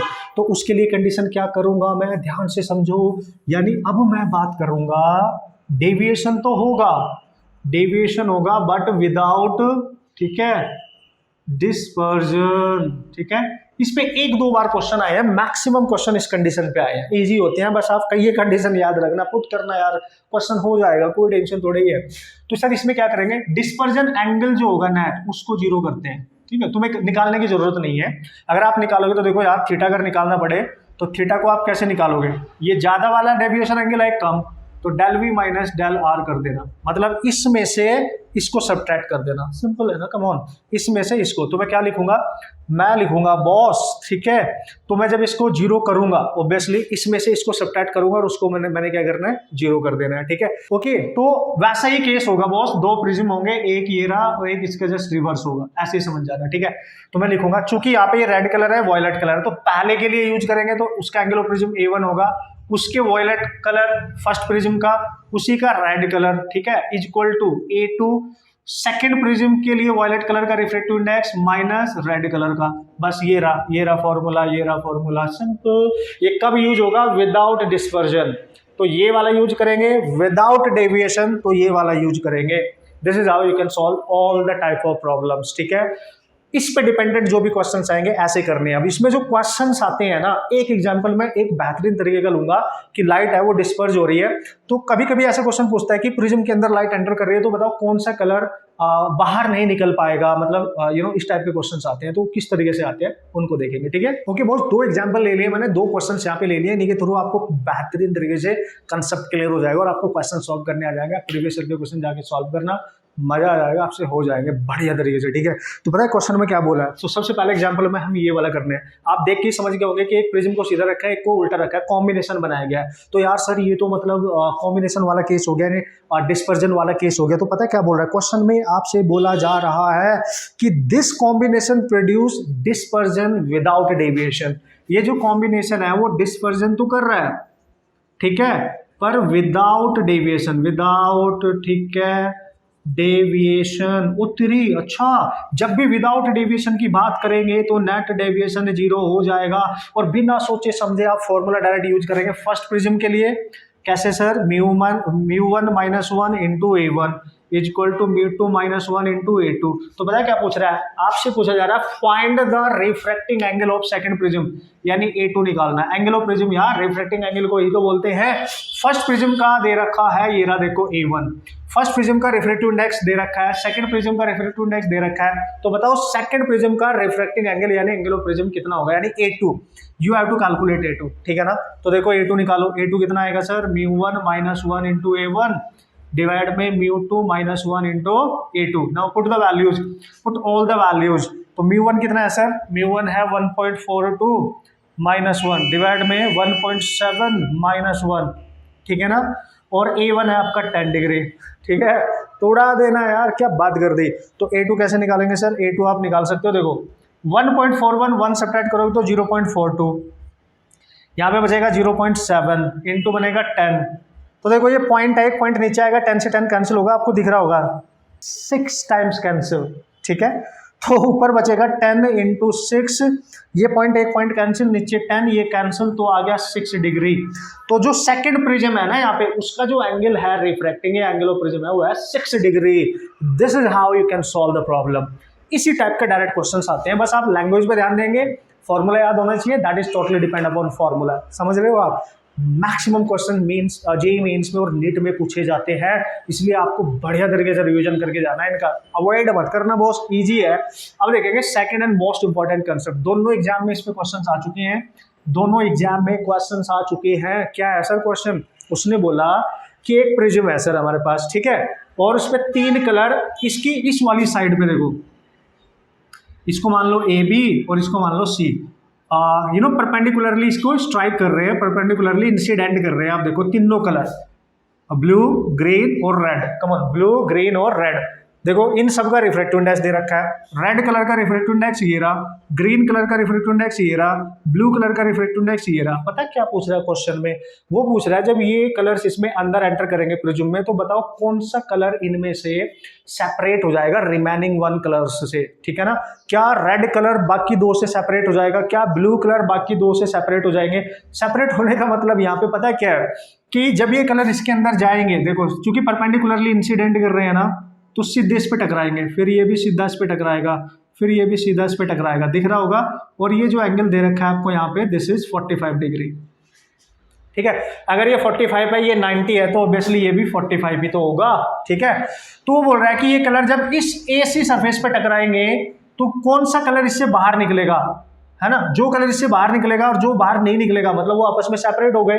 तो हमें बताना है इनमें से क्या सारे कलर सेपरेट हो जाएंगे या कोई एक कलर किसी दो रिमेनिंग दो कलर से सेपरेट हो जाएगा। इस तरीके से है, आप कंसेप्ट समझ लो, जाके क्वेश्चन सॉल्व कर लेना, मजा आ जाएगा।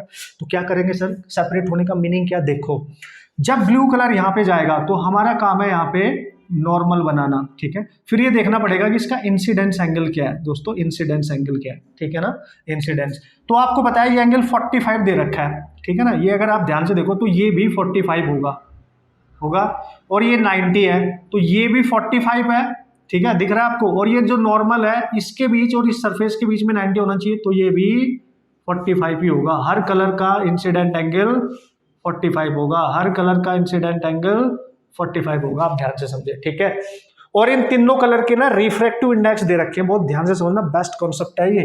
तो क्या करेंगे सर, हमें कैसे पता चलेगा कौन सा कलर इस प्रिज्म से बाहर निकल पाएगा और कौन सा नहीं निकल पाएगा, बस यही तो ढूंढना है। ये पता चलेगा तो मजा आ जाएगा, हम बता देंगे कौन सा सेपरेट हो रहा है, ठीक है। देखो अब चूंकि ये ब्लू कलर 45 पे इंसिडेंट कर रहा है, ग्रीन भी और रेड भी, तो भाई अगर ये बाहर नहीं निकल पाएंगे, लेट्स सी अगर ये बाहर नहीं निकल पाएंगे तो हमने ये मान लिया है किस तरीके से, सपोज करो ये कलर बाहर नहीं निकल पा रहे तो उनका TIR हो जाएगा। तो यार अगर मैं ध्यान से देखूं इनका अगर TIR हो गया तो ये एंगल होना चाहिए 90 डिग्री, ठीक है। अगर मैं यहीं पे स्नेल्स लॉ यूज करूं तो इसका रिफ्रैक्टिव इंडेक्स प्रिज्म का मान लो म्यू, तो मैं लिखूंगा म्यू साइन 45, ठीक है। और आपको पता है कि जो कलर बाहर नहीं निकलेगा उसका TIR हो जाएगा, ठीक है। तो इसको डायरेक्ट ऐसे भी कर सकते हो कि incidence angle must be greater then the critical angle, ठीक है। Incidence angle must be greater then the critical angle, ये आप यूज करें। इंसिडेंट एंगल कितना है सर, 45 डिग्री है, ग्रेटर देन होना चाहिए किससे, IC की वैल्यू क्या पुट कर सकते हैं हम, याद रखो अगर मैं यहाँ दोनों साइड का साइन ले लूं, ठीक है, इसको लिखूंगा sine I greater than sine IC, लिख सकता हूं ना, साइन है देखो, है ना। तो साइन I को क्या लिखेंगे, साइन ऑफ इंसिडेंस एंगल है 45, कॉन्सेप्ट समझा रहा हूं। साइन IC को क्या लिखते हैं, 1/μ, याद करो क्रिटिकल एंगल में जब हमने TIR पढ़ा था तो साइन IC की वैल्यू आई थी 1/μ, यानी डेंसर मीडियम यही होगा, अंदर वाला बाहर जाने की कोशिश कर रहा है, तो इसको लिखेंगे 1/√2 is greater than 1/μ, cross multiply करो, mu must be greater than √2, यानी प्रिज्म एंगल, जो प्रिज्म का जो रिफ्रैक्टिव इंडेक्स है अगर ये √2 से ज्यादा है, म्यू इक्वल टू मैंने मान के चल रहा हूँ 1.414 से ज्यादा है, देखो म्यू मतलब प्रिज्म का रिफ्रैक्टिव इंडेक्स जो है वो 1.414 है, समझ गए आप। तो उसने ये कंडीशन क्यों अप्लाई की, ये अप्लाई करके की कि अगर किसी इनमें से, इन तीनों कलर में से अगर किसी भी कलर का रिफ्रैक्टिव इंडेक्स इससे ज्यादा होगा, क्योंकि क्रिटिकल कंडीशन पे इतना है, इससे ज्यादा होगा तो वो दोनों कलर TIR कर जाएंगे, ठीक है, वो दोनों कलर TIR, क्योंकि ये कंडीशन TIR की है। तो देखेंगे हम इसमें से मैच कराएंगे कि देखेंगे कि इनमें से किस कलर का रिफ्रैक्टिव इंडेक्स 1.414 से ज्यादा है। देखो अगर मैं रेड कलर को देखो, रेड कलर 1.39 है, कम है भाई, रेड कलर जो है वो म्यू से कम है। अगर आप ग्रीन को देखोगे, ग्रीन म्यू से ज्यादा है, इससे ज्यादा है, 1.4 है, फिर 4 है, ये 1.4 है, ठीक है। अब इसको देखो ब्लू का 1.47 है, ये भी म्यू से ज्यादा है, मतलब इनमें से इन दोनों कलर का रिफ्रैक्टिव इंडेक्स, इन दोनों का प्रिज्म के रिफ्रैक्टिव इंडेक्स से ज्यादा है। इट मींस दोनों कलर कौन से सर, ग्रीन एंड ब्लू, ये दोनों टकराएंगे और वापस आ जाएंगे, इधर नहीं जा पाएंगे, इनका TIR हो गया होगा। इट मींस अकेला रेड कलर इसको क्रॉस कर जाएगा। सो बाहर हो गया रेड कलर, तो रेड कलर इन दोनों से सेपरेट हो गया। So what is the correct answer, red colour is separated from these two remaining colours, and this is how you can solve the type of awesome problem, awesome concept. Hope so आपके दिमाग में गया होगा, आपने समझने की कोशिश की होगी मैंने क्या बोला, क्योंकि यहाँ पे रिफ्रैक्टिव इंडेक्स दे रखे थे तो हमें रिफ्रैक्टिव इंडेक्स से ही कंपैरिजन करना पड़ा, समझ गए आप।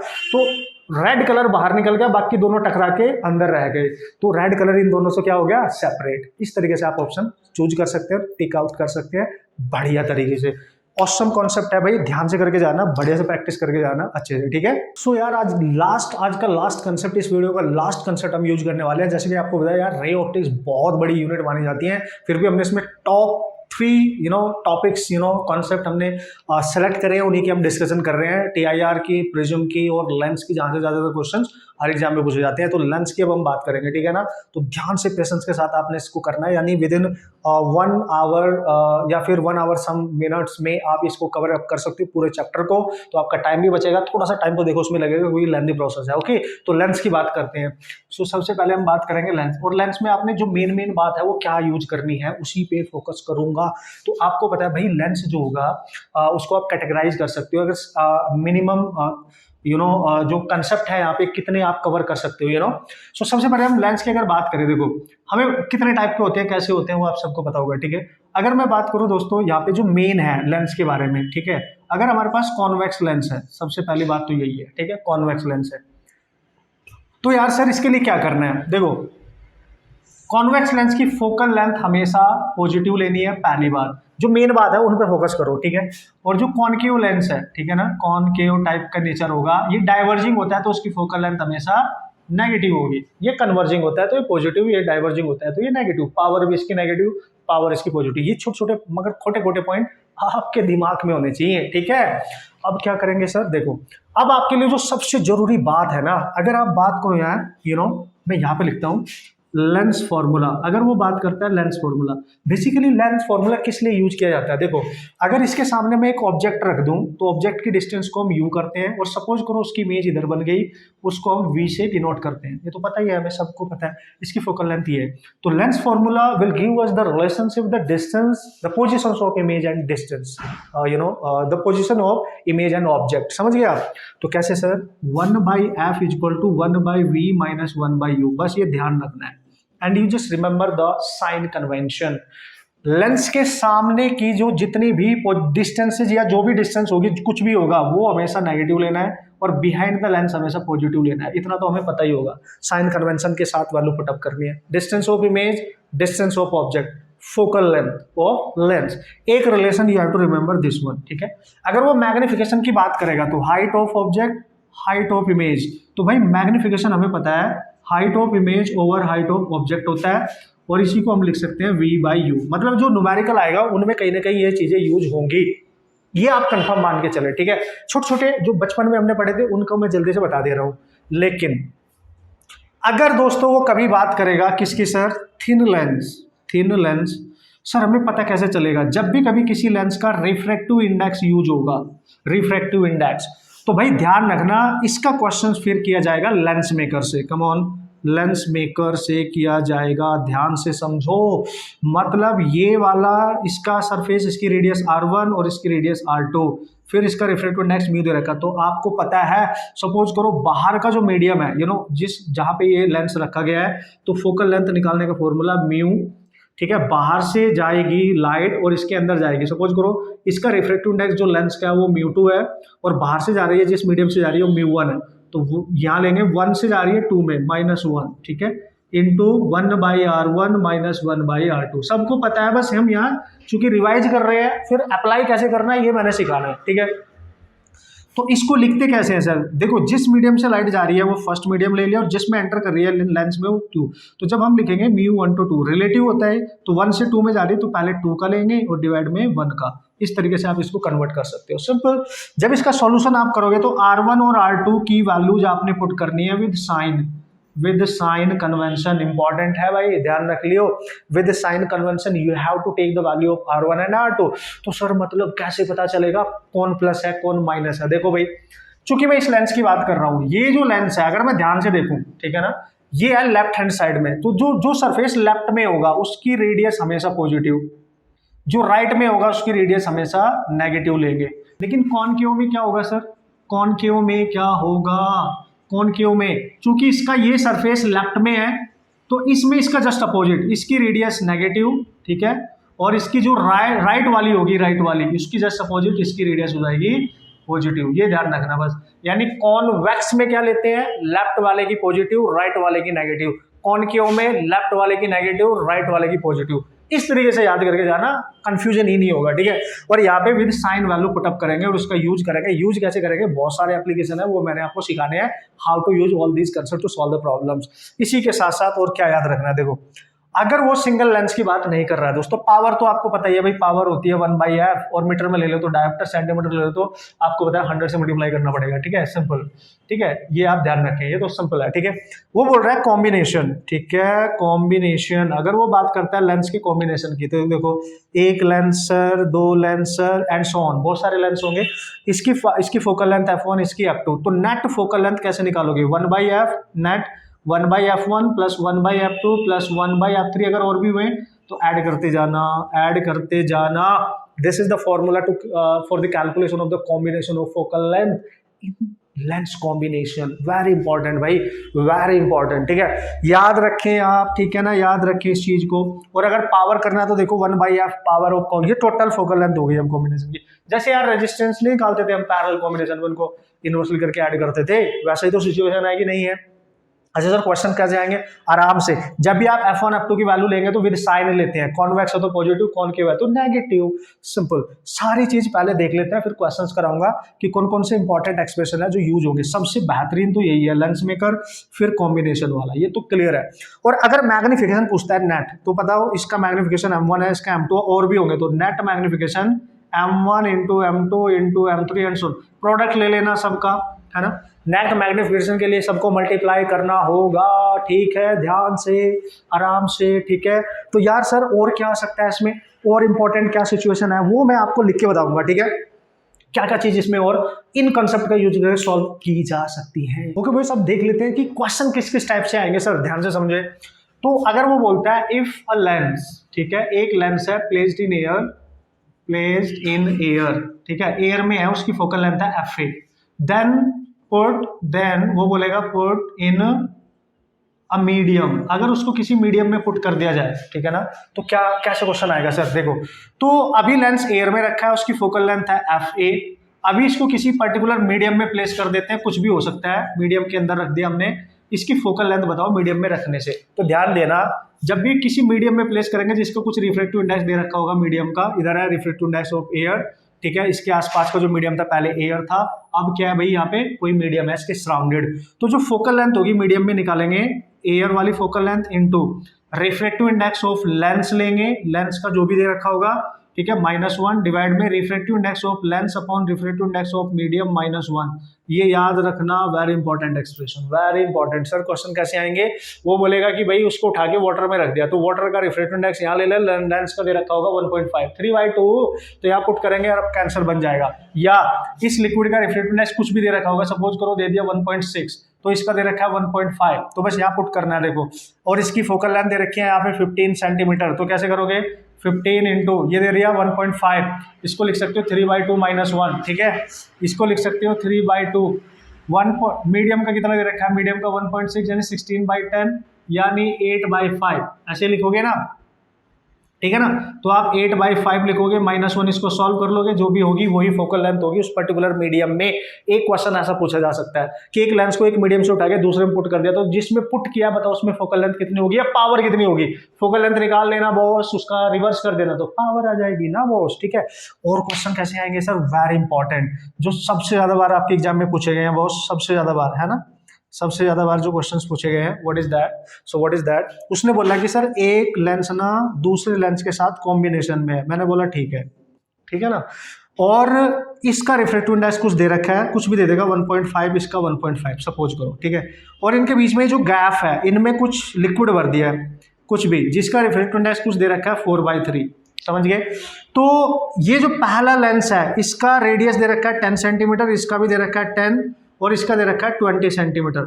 Find focal length of this combination, इस कॉम्बिनेशन की फोकल लेंथ कैलकुलेट करो, ऐसा क्वेश्चन आएगा जो सबसे ज्यादा बार पूछा गया है, ठीक है, ध्यान रखना। तो क्या करेंगे, देखो अगर आप ध्यान से देखो, दो लेंस तो पहले से ही थे, ये वाले, एक ये वाला और एक ये वाला, ये तो पहले से ही थे। अब इनके बीच में जो गैप है उसको इस सरफेस ने और इस सरफेस ने मिलकर एक तीसरा लेंस बन के दिख रहा है, तो यार आप ऐसे लिख सकते हो, देखो पहला तो ऐसा है, फिर प्लस इसके इस सरफेस ने और इसके इस सरफेस ने मिलकर एक लेंस यहाँ पे बना दिया जो इस तरीके से दिख रहा है, और लास्ट वाला लेंस तो ये है ही 1.5 मीडियम है, इसके लेंस का और इसका है 4/3 जो वाटर से बन के बना है, ठीक है, देख लो, ठीक है। तो 3 लेंस का कॉम्बिनेशन हो गया, ऐसा करने से 3 लेंस का कॉम्बिनेशन हो गया। तो आपसे बोलेगा इसकी रेडियस दे रखी है 10, इस वाले की भी 10, और इससे ये बना है इसकी भी 10, और ये वाला इससे बना है, तो इसकी कितनी है दोस्त? दिस इज 10, दिस इज 10, ओ ये भी तो नहीं है, ये भी तो लिखनी पड़ेगी 20, ठीक है, दिस इज 20 और ये 20 है, तो ये भी कितनी है यार? 20 है। तो बोला है what is the focal length of this combination, तो क्या करना है, इसकी फोकल लेंथ निकाल लेना, इसकी निकाल लेना, इसकी निकाल लेना, ठीक है, क्योंकि सबकी हर सरफेस की रेडियस दे रखी है। तो क्या करोगे, तो 1/f, अभी बताया था कॉम्बिनेशन में 1/f1 प्लस 1/f2 प्लस 1/3 ही है, बस यहां से आ जाएगी टोटल फोकल लेंथ निकालनी होगी। पहले ये निकालो, फिर ये निकालो, फिर ये। तो सर क्या फंडा अप्लाई करेंगे? Lens maker. दिख रहा है ना आपको क्लियर? जब भी कभी रिफ्रैक्टिव इंडेक्स गिवन होगा लेंस का और रेडियस कर्वेचर गिवन होंगे तो लेंस मेकर एक करके दिखा रहा हूं, बाकी अपने आप सॉल्व करना और फाइनल आंसर मेरे को बताना कमेंट में, ठीक है। तो यार इसकी फोकल लेंथ निकाल लेते हैं, ठीक है, इसकी लेंस मेकर यूज करेंगे ना इसके लिए। तो देखो कैसे करोगे, 1/f1 क्या होता था, देखो चूंकि इसके बाहर का मीडियम तो एयर है तो नो प्रॉब्लम, तो हम लेंगे μ-1 1/r1 माइनस 1/r2, यही लोगे ना आप, ठीक है। तो 1/f1 कितना आएगा सर, म्यू कितना है 1.5 माइनस 1, r1 रेडियस कितनी है इसकी, देखो ये जो है कॉन्वेक्स है और इसका लेफ्ट सरफेस है तो प्लस लेंगे, मैंने बोला था प्लस लेना है, माइनस r2 कितना है, ये इसका राइट सरफेस है, इसकी वैल्यू नेगेटिव लेंगे क्योंकि कॉन्वेक्स है, तो ये हो रहा देखो, ठीक है। तो क्या बनेगा सर, देख लो आप खुद ही, 1/f1 1.5 यानी 1/2 बचेगा और यहाँ बचेगा 2/10, 2 से 2 कैंसिल, दैट इज 1/10। तो यार 1/f1 की वैल्यू आ गई 1/10। Similarly you can calculate the focal length of this one and the focal length of this one, सारी वैल्यूज यहाँ पे प्लेस कर देना। Then after you can you know taking the LCM and all, तो आप F निकाल सकते हो, नेट फोकल लेंथ आपके पास आ जाएगी, ठीक है। तो अप्रोच मैंने बता दिया है, अब इसको कंप्लीट आपने करना है। और आपके एग्जाम में प्रीवियस ईयर में काफी क्वेश्चंस इस पे पूछे गए हैं, आप जाके ट्राई करेंगे, मेरे को बताएंगे और इसको सॉल्व करेंगे और उनको बताना जरूर इसको सॉल्व करने के बाद, ठीक है, क्या आ रहा है। तो all these type of situation जो आपके एग्जाम में पूछी जाती है। एक और मोस्ट इंपॉर्टेंट सिचुएशन है जिसको मैं डिस्कस करूंगा, लास्ट है, फिर 2 एग्जाम्पल और डिस्कस करूंगा इसके ऑसम वाले जो काफी टाइम हमारे एग्जाम में पूछे जाते हैं और थोड़े से अच्छे भी माने जाते हैं, ठीक है। क्योंकि बहुत ये 2 इंपॉर्टेंट पॉइंट है, इनको सॉल्व करने की जरूरत नहीं, आपको याद रखना है। अगर क्वेश्चन आता है तो पूरा क्वेश्चन बन के आएगा और आपको लैंग्वेज देख के समझना है बस कि क्वेश्चन को आप कैसे फोड़ के आओगे, ठीक है। This is important, very important actually. तो इन पर डायरेक्ट क्वेश्चन आ चुके हैं, डायरेक्ट क्वेश्चन बनाए जा चुके हैं, तो आप डायरेक्ट कैसे अप्रोच कर सकते हो क्वेश्चन को सॉल्व करने का। देखो अगर कभी भी क्वेश्चन में पूछे focal length of air lens, समझना एयर लेंस मतलब एक ऐसा लेंस जिसके अंदर एयर होगी, देख लो ध्यान से, ये भी एयर है इसके अंदर, ठीक है, एयर का बना हुआ है, ठीक है। इन ग्लास स्लैब, मतलब ये जो एयर लेंस है एक स्लैब है ग्लास की, उसके अंदर है ये, ठीक है। तो ये जो स्लैब है उसका रिफ्रैक्टिव इंडेक्स है म्यू, ठीक है, और इसके अंदर ये पूरी स्लैब है, आप देख सकते हैं स्लैब के अंदर। जब भी कभी ये लैंग्वेज यूज हो किसी न्यूमेरिकल में तो इस रिजल्ट को आप डायरेक्ट यूज करें, ना कि सॉल्व करें। सॉल्व करने में टाइम लगेगा, काफी टाइम लगेगा, कॉम्बिनेशन से हमें इसको सॉल्व करना पड़ेगा, ठीक है। So you have to remember direct. कैसे सर, इसकी फोकल लेंथ हमेशा होगी μr/2 × μ-1। ध्यान देना, जब भी कभी एयर लेंस की बात करें इनसाइड द ग्लास स्लैब, ये लैंग्वेज है, तो this is the direct formula, you can use this, time बच जाएगा, बेहतरीन रिजल्ट है ये एक्चुअली, इसका हम डायरेक्ट यूज करेंगे। इसका क्वेश्चन आएगा तो भी, एज इट इज पूछा जाएगा तो भी। दूसरा, ये ऑलरेडी पूछा जा चुका है दोनों एग्जाम में। कैसे sir, focal length of slab, केवल एक स्लैब है, 2 डिफरेंट मटेरियल है उसमें, 2 डिफरेंट मटेरियल्स है। कैसे सर, देखो आपके पास एक स्लैब है, ये रही बॉस, इतने पोर्शन में रिफ्रैक्टिव इंडेक्स μ1 भरा गया है और यहाँ कर्वेचर बनाया गया, देखो ये इधर वाले पोर्शन में अलग रिफ्रैक्टिव इंडेक्स फिल किया गया μ2, और ये जो कर्वेचर है इसकी रेडियस है r। तो आपसे पूछ रहा है what is the focal length of this slab, तो बताओ स्लैब की फोकल लेंथ क्या होगी। तो भाई f = होगा r, ये radius of curvature over μ1 minus μ2, ठीक है। दिस इज द इसका रिजल्ट इंपॉर्टेंट। अब ये फोकल लेंथ इसकी प्लस होगी या माइनस होगी वो इन पे डिपेंड करता है। अगर μ1 ज्यादा हो गया तो प्लस आएगी, अगर μ2 ज्यादा हो गया तो ऑब्वियसली माइनस आएगी, ठीक है ना। बस ये रिजल्ट याद रखें, very important, this result is very important, ठीक है। ये याद रखना है आपने, किस तरीके से लैंग्वेज पढ़ के आप समझ सकते हैं। आज का last and most important concept discuss करने वालों, एक numerical, and that is sufficient I think. बाकी आप प्रैक्टिस करें, कोई डाउट आता है तो मेरे से पूछिए, ठीक है। ओके दोस्तों, आज का लास्ट कॉन्सेप्ट है एक न्यूमेरिकल के साथ, उसको फिनिश करेंगे बढ़िया तरीके से। पूरा चैप्टर एक सिंगल वीडियो में आपको मिल गया, जो टॉप मोस्ट कॉन्सेप्ट है उनकी रिवीजन हम कर रहे हैं, ठीक है। समझ रहे हो ना? ध्यान से देखते रहना यार, थोड़ा पेशेंस तो रखना पड़ेगा ना यार। क्यों? क्योंकि कॉन्सेप्ट सीखने हैं बढ़िया तरीके से, ठीक है। देखो पता है क्या बोला है उसने? बोला है सिल्वर्ड लेंस, ठीक है। उसने बोला है कोई भी लेंस होगा, किसी भी टाइप का होगा, अगर उसका एक सरफेस को सिल्वर्ड कर दिया जाए, पॉलिश कर दिया जाए, तो आपसे यहाँ पूछेगा उस लेंस की, सिल्वर्ड लेंस की फोकल लेंथ कैसे निकालेंगे। तो ध्यान से समझो दोस्तों, ध्यान से। तो इनकी जो फोकल लेंथ होगी ना, उसको कैलकुलेट करने के लिए आपने कैसे करना है, डायरेक्ट फॉर्मूला बता रहा हूँ। अगर आप उसको यूज भी नहीं करेंगे तो डायरेक्ट तरीका भी बताऊंगा, ठीक है। तो इसकी, चूंकि अब ये लेंस प्लस मिरर बन गया, देखो जब इस वाले सरफेस को आप क्या करोगे, पॉलिश करोगे तो मिरर बन जाएगा। तो बेसिकली ये कॉम्बिनेशन हो गया लेंस और मिरर का, ठीक है। तो यहाँ पे जो एफ इक्विवेलेंट निकालेंगे, यानी इस कॉम्बिनेशन की जो फोकल लेंथ निकालोगे वो आएगी 1/fm -2fl, ठीक है। वेरी इंपॉर्टेंट, ये रिलेशन आप डायरेक्ट यूज कर सकते हैं और बेहतरीन तरीके से क्वेश्चन उड़ा सकते हैं। सर क्या है ये है focal length of the mirror. ये वाली जो साइड है इसकी, ये वाली, ये एक कॉनकेव मिरर की तरह काम करेगी, आप देख लो, ठीक है। रेडियस इनकी गिवन होगी, सपोज करो उसकी R1 है, कुछ इसकी R2 है, वो गिवन होती है, ठीक है।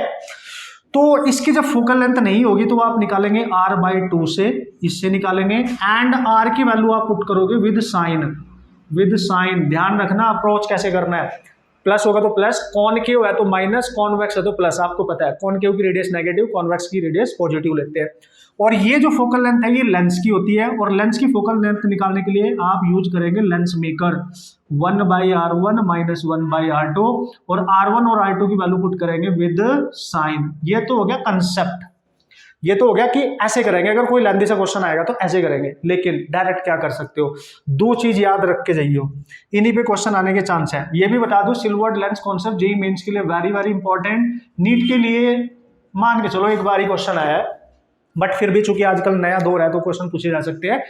तो सबसे पहला, अगर उसने बोला सर वो जो लेंस है ना वो एक प्लेनो कॉन्वेक्स लेंस है, मतलब एक सरफेस प्लेन है, दूसरा कॉन्वेक्स है, और उसमें से भी जो कॉन्वेक्स सरफेस है उसको सिल्वर्ड किया गया है, इसका रिफ्रैक्टिव इंडेक्स है म्यू, ठीक है ना। इसका रिफ्रैक्टिव इंडेक्स क्या है, म्यू। तो इसकी जो फोकल लेंथ आएगी ना, इस कंसेप्ट का यूज करके, वो डायरेक्ट याद रखना, मेहरबानी होगी, डायरेक्ट क्वेश्चन पूछा जा सकता है। तो इस केस में जो फोकल लेंथ होगी -R/2 म्यू, ये होती है, ठीक है। याद रखना, वेरी इंपॉर्टेंट, डायरेक्ट क्वेश्चन पूछेगा, डायरेक्ट ये रिजल्ट भी पूछा जाता है, ठीक है।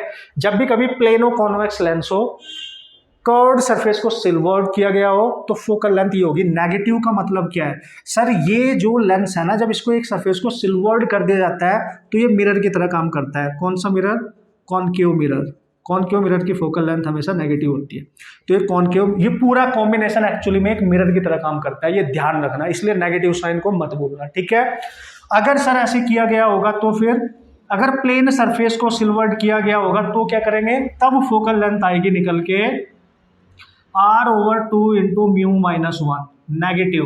तब ये वाला फॉर्मूला यूज करके आना, डायरेक्ट पूछे जाते हैं क्वेश्चंस, आपका टाइम भी बचेगा, आप बहुत बेहतरीन तरीके से क्वेश्चंस सॉल्व करके दोस्तों आ सकते हैं। बिल्कुल करेक्ट है, आप इनको ध्यान से देखें। सो this is for this one and this is for this situation. अगर सर ऐसा हुआ तो इनके लिए मैं डायरेक्ट फॉर्मूला नहीं बताऊंगा, आप इनके लिए डायरेक्ट अप्रोच करना, क्योंकि कितना याद रखोगे, इन दो को याद रखो, क्योंकि इन दो पे ज्यादा फोकस किया जाता है अभी तक, मैक्सिमम क्वेश्चंस, ठीक है, इन दो से पूछे गए। सर क्वेश्चन कैसे आएगा, क्वेश्चन ऐसे आएगा कि सपोज करो उसने बोला ये है, सपोज करो इसके सामने एक ऑब्जेक्ट रख दिया u डिस्टेंस पे, ठीक है। तो बताओ उसकी इमेज की पोजीशन क्या होगी। तो इमेज की पोजीशन निकालने के लिए आप यूज करोगे लेंस, मिरर फॉर्मूला, क्योंकि ये ओवरऑल मिरर की तरह काम कर रहा होगा। तो 1/v + 1/u, ये भी ध्यान रखना है, जब इमेज की पोजीशन पूछेगा ना, ओवरऑल इमेज कहाँ बनेगी, तो हमेशा मिरर फॉर्मूला यूज करना है बॉस। तो फोकल लेंथ निकाल लेंगे, v कैलकुलेट करना है, u गिवन होगा, ठीक है। तो ये पूरा कॉम्बिनेशन मिरर की तरह काम कर रहा होगा, ठीक है। तो सर क्या करेंगे, फोकल लेंथ कैसे निकालेंगे, देख लो, इसको देखते ही पहचान आ जाएगा कि सर कर्व्ड सरफेस है, तो ये वाला फॉर्मूला यूज करूंगा, और ये वाला फॉर्मूला यहाँ पे डायरेक्ट मेरे को फोकल लेंथ मिल जाएगी और मैं अपना क्वेश्चन सॉल्व करके आ जाऊंगा। तो this is how you can approach to solve the type of problems. Awesome problem मानी जाती हैं और क्वेश्चन आप आसानी से सॉल्व करके आ सकते हैं, ठीक है। तो यार एक क्वेश्चन मैं यहाँ पे डिस्कशन के तौर पे लूंगा कॉम्बिनेशन का, लेंस कॉम्बिनेशन या लेंस मिरर कॉम्बिनेशन, क्योंकि उस टाइप के क्वेश्चन दोनों एग्जाम में हमारे पूछे जा चुके हैं, ठीक है। ओके गाइस, सो इस टाइप के क्वेश्चन बहुत पूछे जाते हैं एग्जाम में, कॉम्बिनेशन वाले, जिसमें लेंस कॉम्बिनेशन होता है या लेंस मिरर कॉम्बिनेशन होता है। उनमें से मैं एक डिस्कस कर रहा हूँ, अप्रोच आपको पता चल जाएगा, बाकी प्रीवियस ईयर के क्वेश्चन जाके ट्राई करेंगे, ठीक है। तो मैंने यहाँ पे दो लेंस लिए हैं, एक कॉन्वेक्स और एक कॉनकेव। दोनों का कॉम्बिनेशन है, दोनों के बीच की डिस्टेंस है 25 सेंटीमीटर। इसके सामने एक ऑब्जेक्ट रखा हुआ है 15 सेंटीमीटर पे और इसकी फोकल लेंथ है 10 सेंटीमीटर, इसकी भी फोकल लेंथ 10 सेंटीमीटर ही है। क्वेश्चन में पूछा गया find position of final image formed, तो इस कॉम्बिनेशन से जो ऑब्जेक्ट की फाइनल इमेज बनेगी उसकी पोजीशन बतानी है, समझिए, दोनों से जो ओवरऑल फाइनल इमेज बनेगी। कैसे करना है देखो, कैसे अप्रोच करते हैं ऐसे क्वेश्चन, वन बाय वन। चलो फर्स्ट यूजिंग फर्स्ट लेंस, आराम से क्वेश्चन हो जाएगा, ठीक है।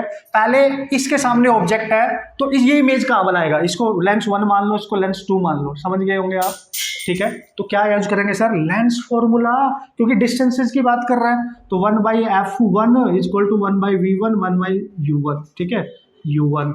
तो अब क्या करेंगे सर, v1 निकालना है, इसको इधर लेके आओ, तो 1/v1 is equal to 1/f1 plus 1/u1, आप पुट करो। f1 कितना है सर, 10 सेंटीमीटर, पॉजिटिव लेते हैं, कॉन्वेक्स है।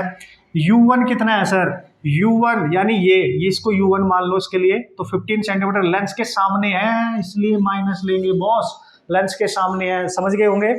तो 1/v1 इज इक्वल टू, देखो इसका एलसीएम लो, एलसीएम क्या आएगा सर, एलसीएम 30 ले लो, ठीक है। तो ये आ जाएगा 3, यहाँ पे आएगा -2 यानी 1/30। तो यार v1 को उल्टा करोगे इसको तो 30 सेंटीमीटर, मतलब इसने इस ऑब्जेक्ट की जो इमेज बनाई पॉजिटिव आ रही है, इसके बिहाइंड 30 सेंटीमीटर अवे बनेगी, बिहाइंड 30 सेंटीमीटर अवे। अब देखो इन दोनों के बीच की जो डिस्टेंस है वो 25 है कि नहीं, तो यानी इस लेंस से इधर कहीं 5 सेंटीमीटर अवे बनेगी, क्योंकि ये 25 + 5 30 हो गया, तो यहाँ बनेगी इमेज पहली, समझ गए आप। और ये इमेज इसके पीछे बन रही है, मतलब ये इमेज इसके लिए ऑब्जेक्ट का काम करेगी, मतलब ये इसके लिए ऑब्जेक्ट का काम करेगी u2, है ना, समझ गए, इसके बिहाइंड बन गई। तो अब ये चूंकि इसके लिए ऑब्जेक्ट का काम करेगी, तो ये कहाँ इमेज बनाएगा वही आंसर होगा, ये कहाँ इमेज बनाएगा वही आंसर होगा। तो अब यूज करेंगे हम इसके लिए यूजिंग सेकेंड लेंस, है ना, सेकेंड लेंस, वो क्या लिखेंगे 1/f2 1/v2 माइनस 1/u2, आसान तरीका है, टेंशन नहीं है बॉस। तो v2 निकालना है सर, इसको इधर लेके आएंगे, 1/v2 is equal to 1/f2 plus 1/u2, value put करो। f2 इसकी, चूंकि कॉनकेव है, इसकी फोकल लेंथ जो 10 है वो -10 हो जाएगी, कॉनकेव है ना, नेगेटिव होती है, और इसका जो ऑब्जेक्ट है इसके पीछे है इसलिए पॉजिटिव, मैंने बोला था अगर पीछे बनेगा तो पॉजिटिव, आगे होगा तो नेगेटिव, तो प्लस 1/5, है ना, 1/5। तो सर अब क्या करेंगे, बस सॉल्व कर लो, एलसीएम ले लो 10, तो -1 + 2 दिस इज 1/10, तो इसको उल्टा करो तो ये आ गया 10 सेंटीमीटर, और ये पॉजिटिव आ रहा है, कौन गाइस, ये पॉजिटिव आ रहा है, तो इससे इधर ही कहीं इसकी इमेज बन जाएगी, ठीक है, इधर ही इससे कहीं इमेज बन जाएगी और 10 सेंटीमीटर अवे बनेगी। तो फाइनल पोजीशन जो होगी इमेज की, जो इन दोनों से बनेगी, that is 10 centimetre. And this is how you can approach the concept to solve the numerical problems. Come on, ऐसे ही बहुत सारे क्वेश्चन आते हैं, जैसे लेंस दे दिया, मिरर रख दिया इसके सामने, ये वाला कॉम्बिनेशन, लेंस दे दिया या दूसरा मिरर रख दिया इसके सामने, ये वाला कॉम्बिनेशन, तो लेंस ये इस टाइप के भी, पहले इसके लिए यूज करो, फिर इसके लिए, पहले इसके लिए, फिर इसके लिए, सिंपल है। लेंस है तो लेंस फॉर्मूला, मिरर है तो मिरर फॉर्मूला।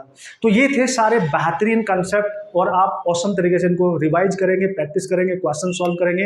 एक ही वीडियो में मैंने कोशिश की है इन सबको डालने की आपके लिए। ओके गाइज, मिलेंगे नेक्स्ट वीडियो, मेहनत करते रहे आप, और मेहनत से ही आपको कॉन्फिडेंस बढ़ेगा, सब कुछ मेहनत से ही आएगा आपके पास, और चिंता ना करें आप, बस प्रैक्टिस करते रहे, अच्छी आपकी जो प्रैक्टिस है वो अच्छी चलती रहेगी, और आपका कॉन्फिडेंस बिल्ड होता रहेगा, तो आपको मंजिल मिल जाएगी, आप अच्छा स्कोर करके आएंगे definitely. And all the best.